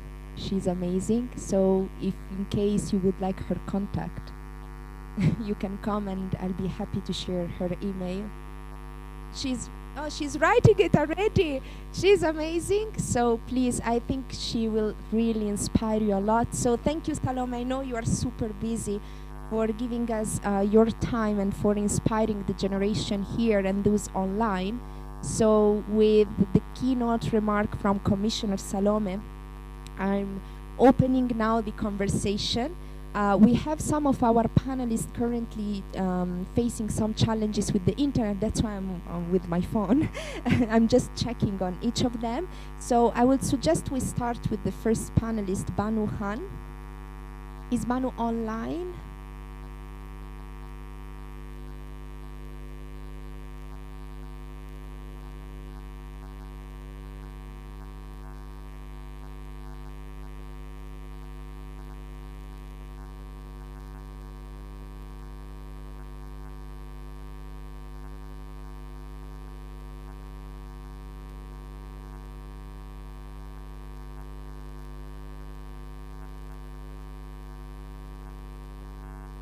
So while we unmute Banu and we welcome her, the conversation will be around young women in leadership. And we will be having a senior expert and young women advocate having this conversation. So we can then assess what are the similar patterns and challenges, but also what can be the recommendation from both sides. And the first question that we are addressing to Banu and Lilian, but unfortunately Lilian is actually facing challenges with the internet, so she might not be able to join, is how can young women break the culture of women working in silos and share opportunities and spaces with each other? So welcome, Banu.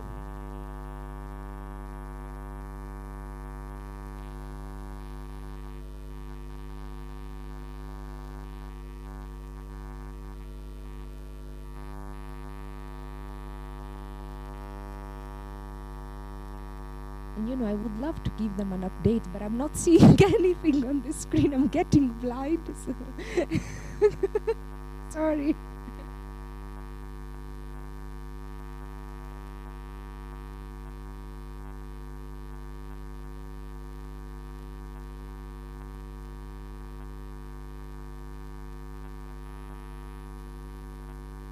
Oh yes, yes. If she can turn on the video and the microphone.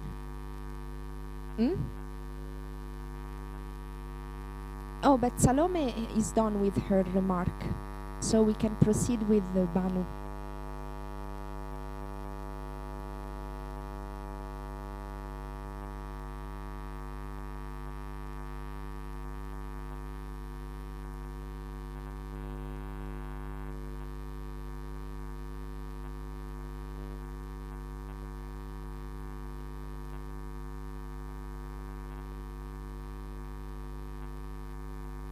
Can you please unmute yourself, Banu?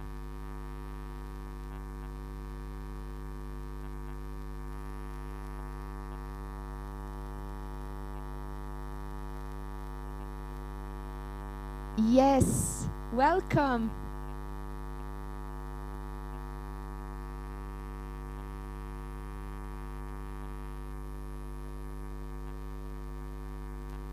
Yes.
Yes.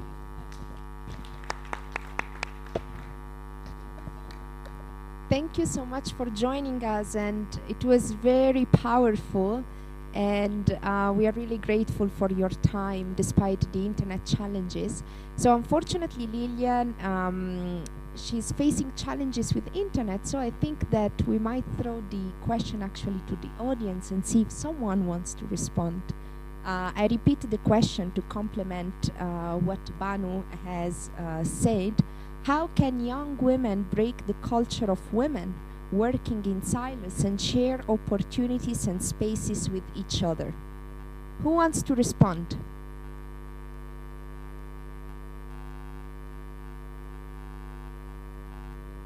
Yalla, yalla. You can...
Thank you very much, Banu.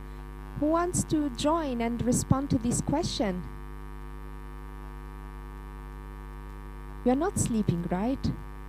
This forum is important, and you are young, and the night is long, but you are still in the afternoon. So, who wants to join and respond?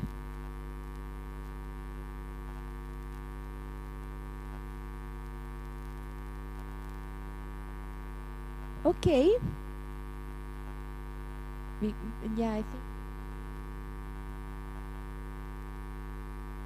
Okay, thank you very much. Yes?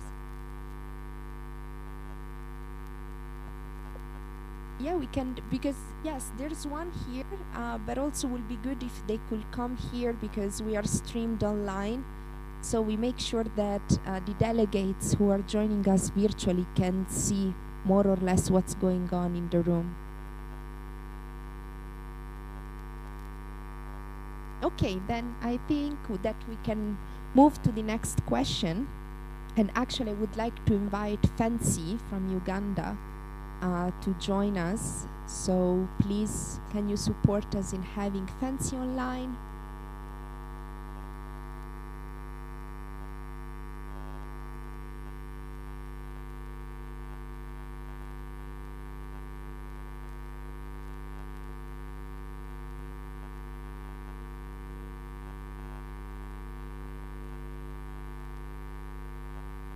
So while she's joining us, I think Fancy is going to address something really important, which is tackling social norms.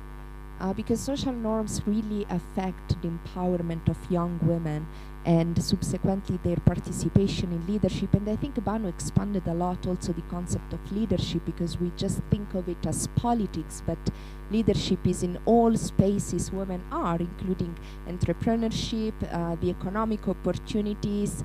Hi! Can you hear us?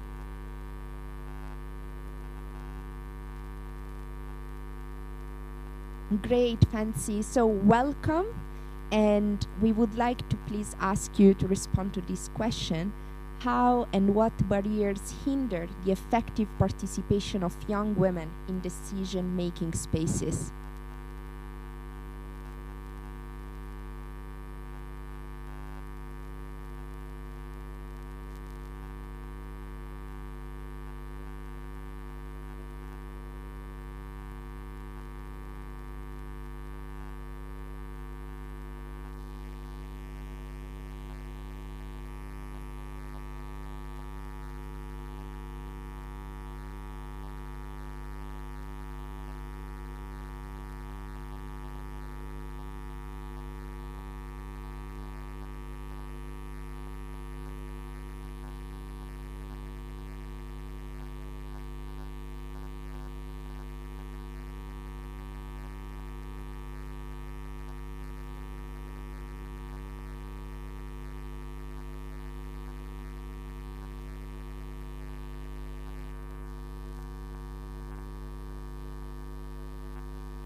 Thank you very much, Fancy, for your contribution. Now I would like to move to a conversation, and actually we have both panelists, and one of them is from Burundi, and she will contribute in French. And I think this is extremely important because this is an inclusive space. I would like to remind you that we have national commands around, and they are actually watching at this panel and at this forum. So I would like to invite both Zaytun Daudi from Tanzania and Suzanne Ruasa from Burundi to talk about strengthening young women's voice and agency, specifically on how can the voices of young women be strengthened and their representation deemed meaningful within decision-making spaces. So we will start with Zaytun.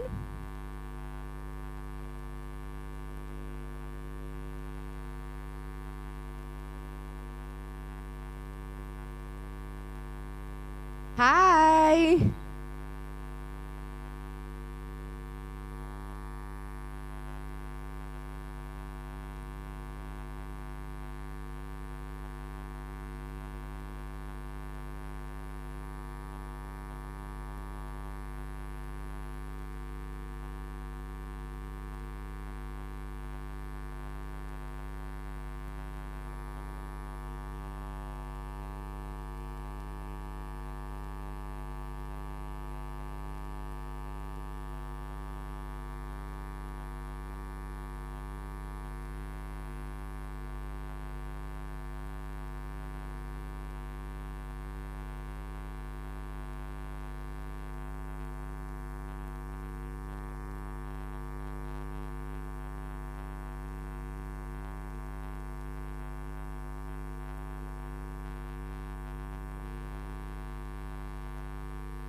Thank you very much, Zaytun. And actually, I'm seeing the audience engaging on the chat as well, and will be interesting at some point getting some of the messages. I'm seeing also our panelist Banu interacting with the participants. So this is extremely important.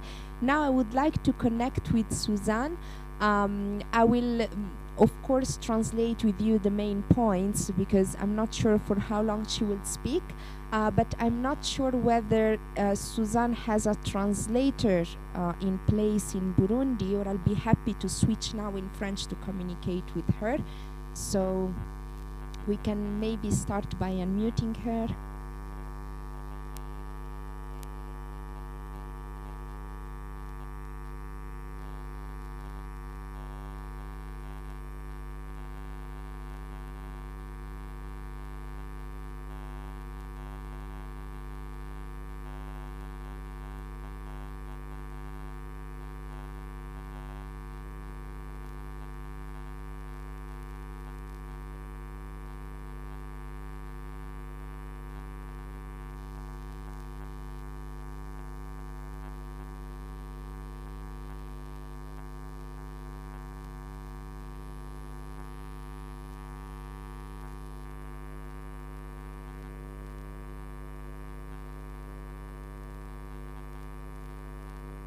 Yes. Suzanne, vous m'entendez? Pouvez-vous, s'il te plaît, ouvrir votre micro?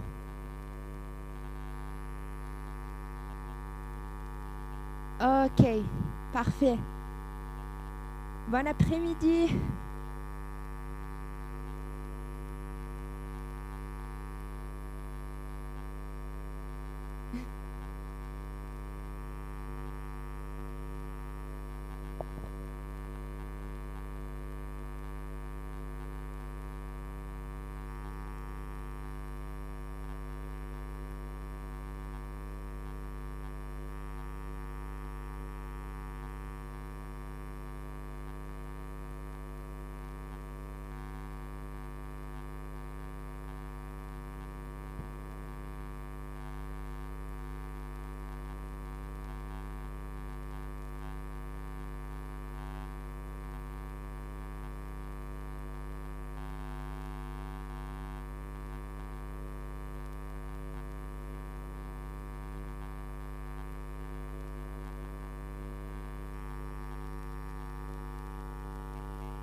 Suzanne?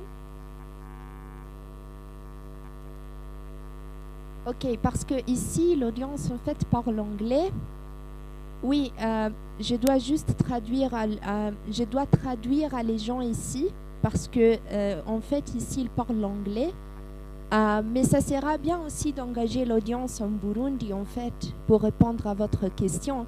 But just to say that Suzanne is actually providing a sort of introduction of what leadership is, and she would like to ask you, do you think leadership is something that you can acquire, or is it inner? What do you think?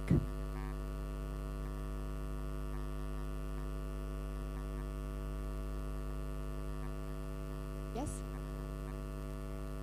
Ok, quelqu'un ici a tout à fait partagé que c'est les deux.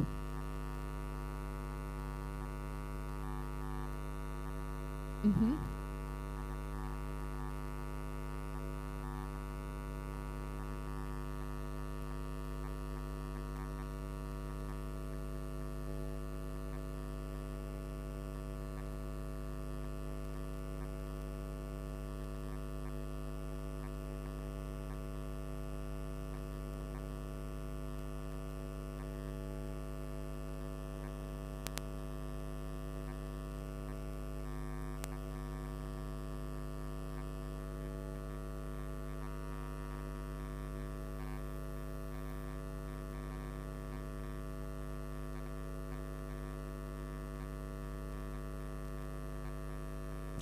En fait, sorry.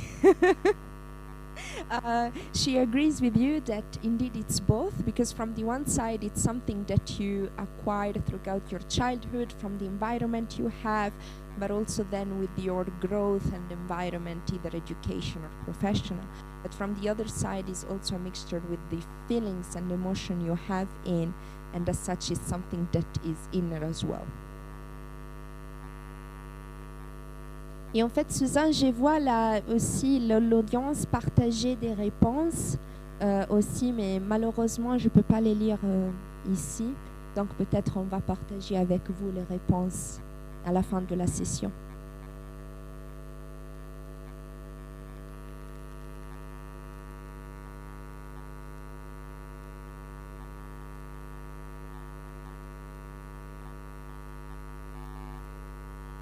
Now she's asking, is leadership a position or an action? Ok, ici la réponse est action. Oui.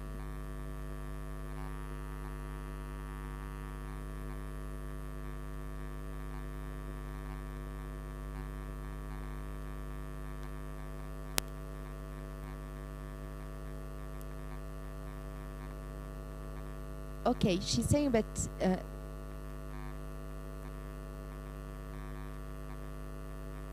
it's indeed an action, but also a position.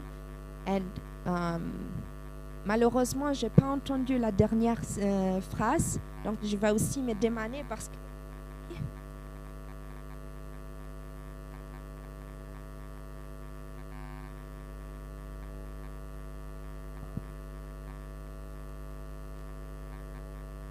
okay, so it's also a position because indeed you have to take certain stances when you are within your position of leadership.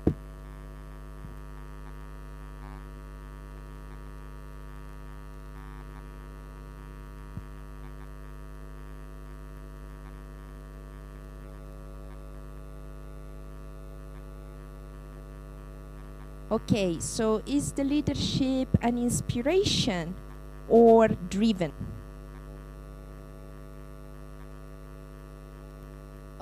Ok, quelqu'un ici a dit les deux.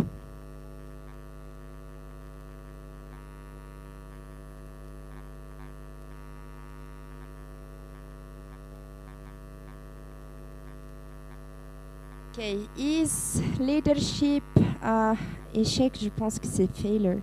Is it a success or a failure? Les deux.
Suzanne, excusez-moi.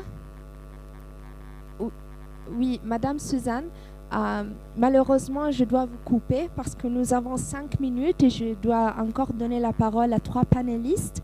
Et en même temps, je voudrais aussi traduire qu'est-ce que vous avez partagé, comme ça l'audience ici est dans la même page. I was telling to Suzanne that unfortunately we need to move to the 3 other panelists as we are at the closing, but I also would like to share with you what she has been kindly explaining to us, which is the types of leadership. She has been listing down some types such as direct, participatory, visionary, coach, collaboration, and also would like to tell to Suzanne that some young participants are actually asking for her presentation. Madame, il y a des participants qui en fait, ils ont demandé votre présentation et je vois aussi des panélistes qui sont engagés avec vous. Donc je voudrais m'excuser. Oui?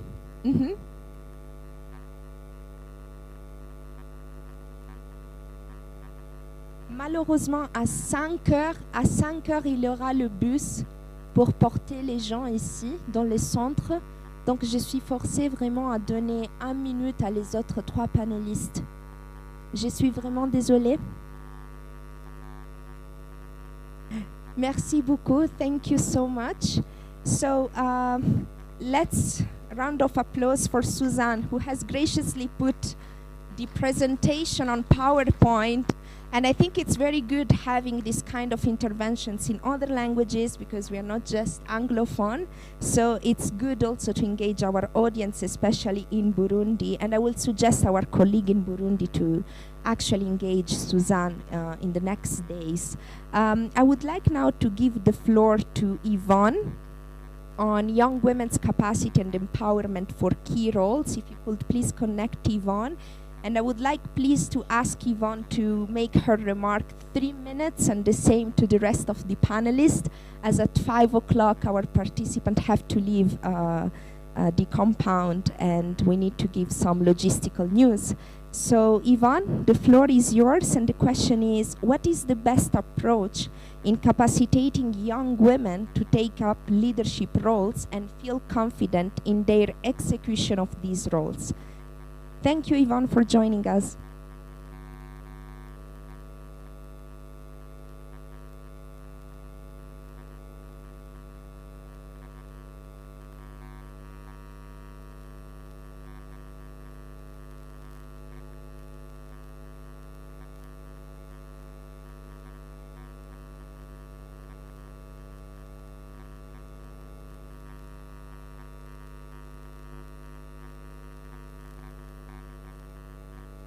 Okay, it seems Yvonne has left, so it's time to come to our panel here in presence, so we avoid mute, unmute, and we facilitate the conversation.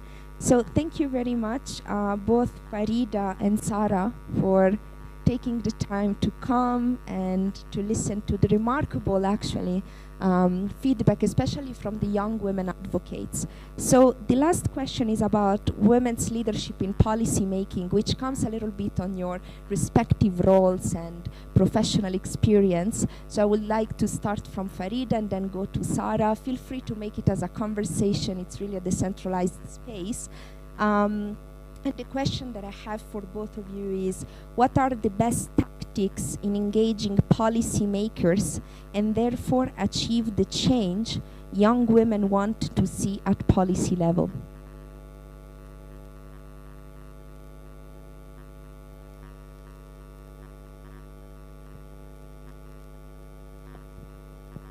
That there is one example. You need your voice to be heard. Now if the mic isn't working, nobody is going to hear you. Yani sauti yako inabidi isikike. Kama huwezi kutumia kifaa, sauti haisikiki.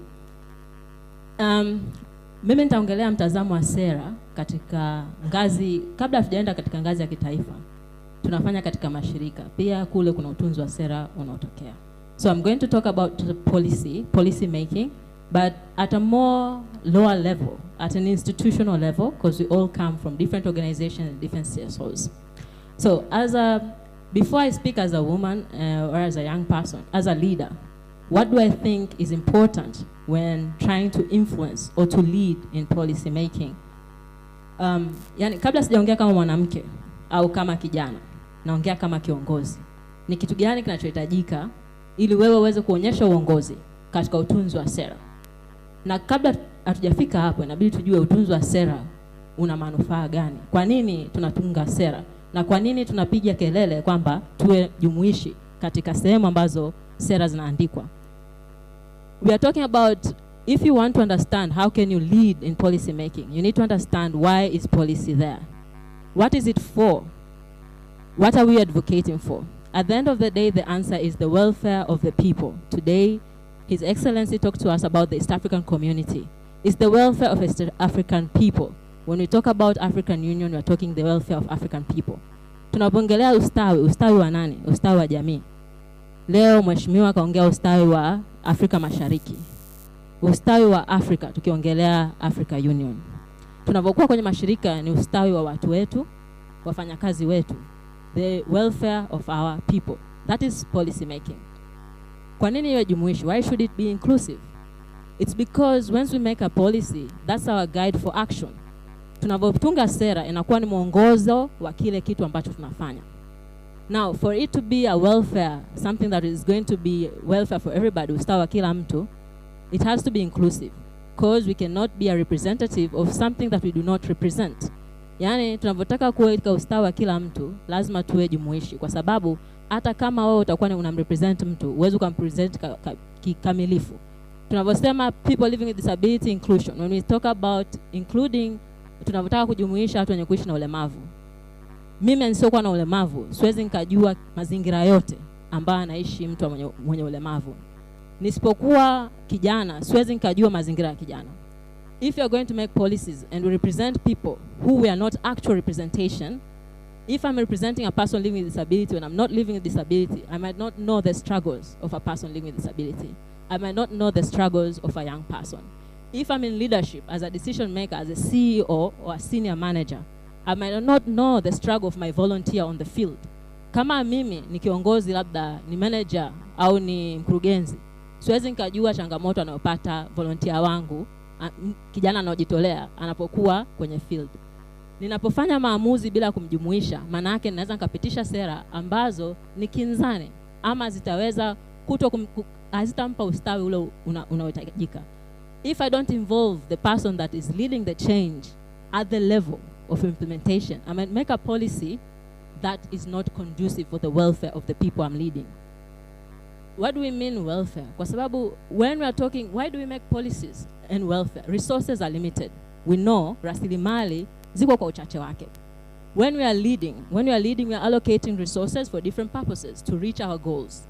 Tunapokuwa tunaongoza, tunakuwa tuna distribute zile rasilimali ili kuweza kufikia malengo. Saa nyingine rasilimali zinapokuwa hazitoshi, lazima tufanye maamuzi magumu. When the resources are limited, we have to make difficult decisions. If our decisions are going to cause a negative impact to the welfare of our people, then we have failed. That's why maybe leadership is also a failure. We learn at why that strategy did not work. Kwamba saa nyingine unafanya maamuzi ambayo zile rasilimali unavozitoa zinaweza kusababisha watu wengine kutokuwa na, yani hawatakuwa na ustawi ambao tunautafuta. Kwa hiyo pale tunasema uongozi umefeli. And then tunajifunza katika hayo. Sasa, we are talking about how can we, and what I'm talking about leadership is anybody that's not in a space of decision making. Tumesema hapa, we are majority but we are minority. The same applies to any group that is not well represented at a level of decision making. Sasa, niko hapa kwa nini? I'm a leader, but how did I get there? Nimefika hapa vipi kama kiongozi? Cha kwanza kabisa, and you'll never escape, the first thing that you'll never escape is you have to know what you're talking about. You have to build a sound argument. Unapoongea katika nafasi ya uongozi, lazima utengeneze, tunasema, argument. Sasa hivi neno limenitoka kwa sababu na switch between English and Kiswahili. Hoja ambayo ni ina tija. You have to make a strong argument that people can believe in. Your message is your argument. Sawa, ujumbe unaotoa ndio hoja yako. If people doubt in your message, they doubt in your leadership, they doubt in the sound of your decision making. Kama watu hawaamini ujumbe unaotoa, hawataamini maamuzi unaofanya, hawataamini uongozi unaofanya. Sasa vitu mimi naamini kuna vitu viwili katika uongozi. I believe there are two things for solid leadership, whether it's women leading in policy, women leading in decision making. The first one kabisa, and it's the most important, you have to be able to build a solid argument. Lazima uweze kujenga hoja yenye tija. And this is your first step, because you can be given a voice, but if your voice does not bring a strong message, you have failed as a leader and you have failed to influence. Kwa sababu policy making is about influencing people, and leadership is about influencing people. Uongozi ni kuhusu kushawishi watu. Kama hoja yako ina mapungufu, hautashawishi mtu hata mmoja. Kwa hiyo lazima kabla hujaongea ujue namna kutengeneza hoja. Na katika kutengeneza hoja, mimi mtazamo wangu katika uongozi, naona una mfumo, yani unazunguka. Cha kwanza kabisa, unapojenga hoja lazima iwe na taarifa ya kutosha. Taarifa ambayo unaweza ukasimamia hoja yako. You must have an argument that is well informed with evidence, so that when you are challenged, you are able to defend your position. Inaweza ikawa ni challenge ndogo tu, like tuongeze mishahara ya wafanyakazi. Wewe unaongea kuongeza mshahara kupitia yani taarifa hizo za kuongeza mshahara unazionaje? Uone kwamba uchumi unashuka. Yani when you are even thinking of a small policy like increasing salary pay, you have to know everything that's around you. The economy, why are you talking about salary pay? It's possible in my organization we haven't had a salary pay for the past 10 years. And although the economy is coming down, the inflation is going up and the welfare index of my people is not good enough. Inaweza ikawa sera yangu ni kinzani kwamba tuongeze mishahara, kwa sababu uchumi unashuka, inaonekana ni sera ambayo hoja yake ni hafifu sana. Lakini nikijenga mazingira ya kuonyesha kwamba pia uchumi unashuka, lakini vitu vimeongezeka bei, na jinsi gani hivi vinaweza vikaathiri wafanyakazi au watu ninaoongoza, huo ni ushahidi wa kutosha ambao unaweza kusimamia japokuwa sera yako ni kinzani. The next thing in this process ni, as much as you can build an argument and defend an argument, you need to be able to accept other people's argument and analyze. Kwa hiyo lazima ukubali mitazamo au michango ya watu wengine, uweze kuichambua. Sasa katika kuchambua unaweza ukakubali au ukakataa. When you're analyzing, you can agree or you can disagree. But what is your basis for agreeing or disagreeing? Your ability to analyze quickly, come up with other solutions, not only objecting, but coming up with alternative solutions. Unapoona sera fulani haifai, inabidi uwe na uharaka wa kuchambua, uharaka wa kutoa sera mbadala, sio tu kupinga. Kwa hiyo hapo tunaongelea masuala ya kujenga hoja. Tunavyokuja katika masuala ya kuongea, speaking up. Now we have finished the building of a case, we are speaking up. We have to know policy making is about influencing people. It's a relationship between people, not institutions, not levels, not positions. Unavyokuja kulead kwenye sera, ujue kwamba hii ni tunasema ni mahusiano baina ya mtu na mtu. Rais ni mtu japokuwa ana cheo. Tumeongelea hapa kuna power of position and power of kuna kitu aliongelea Tuesday. Saying when you're okay, so then when you're talking about speaking up, you need to know which is the better platform, the space that you need to go that also resonates with your ability to convince in that space. If you rush to the national level when you don't have a solid argument, you will fail. But probably the entry position should have been a local government authority where you have enough information to build a solid argument. Thank you.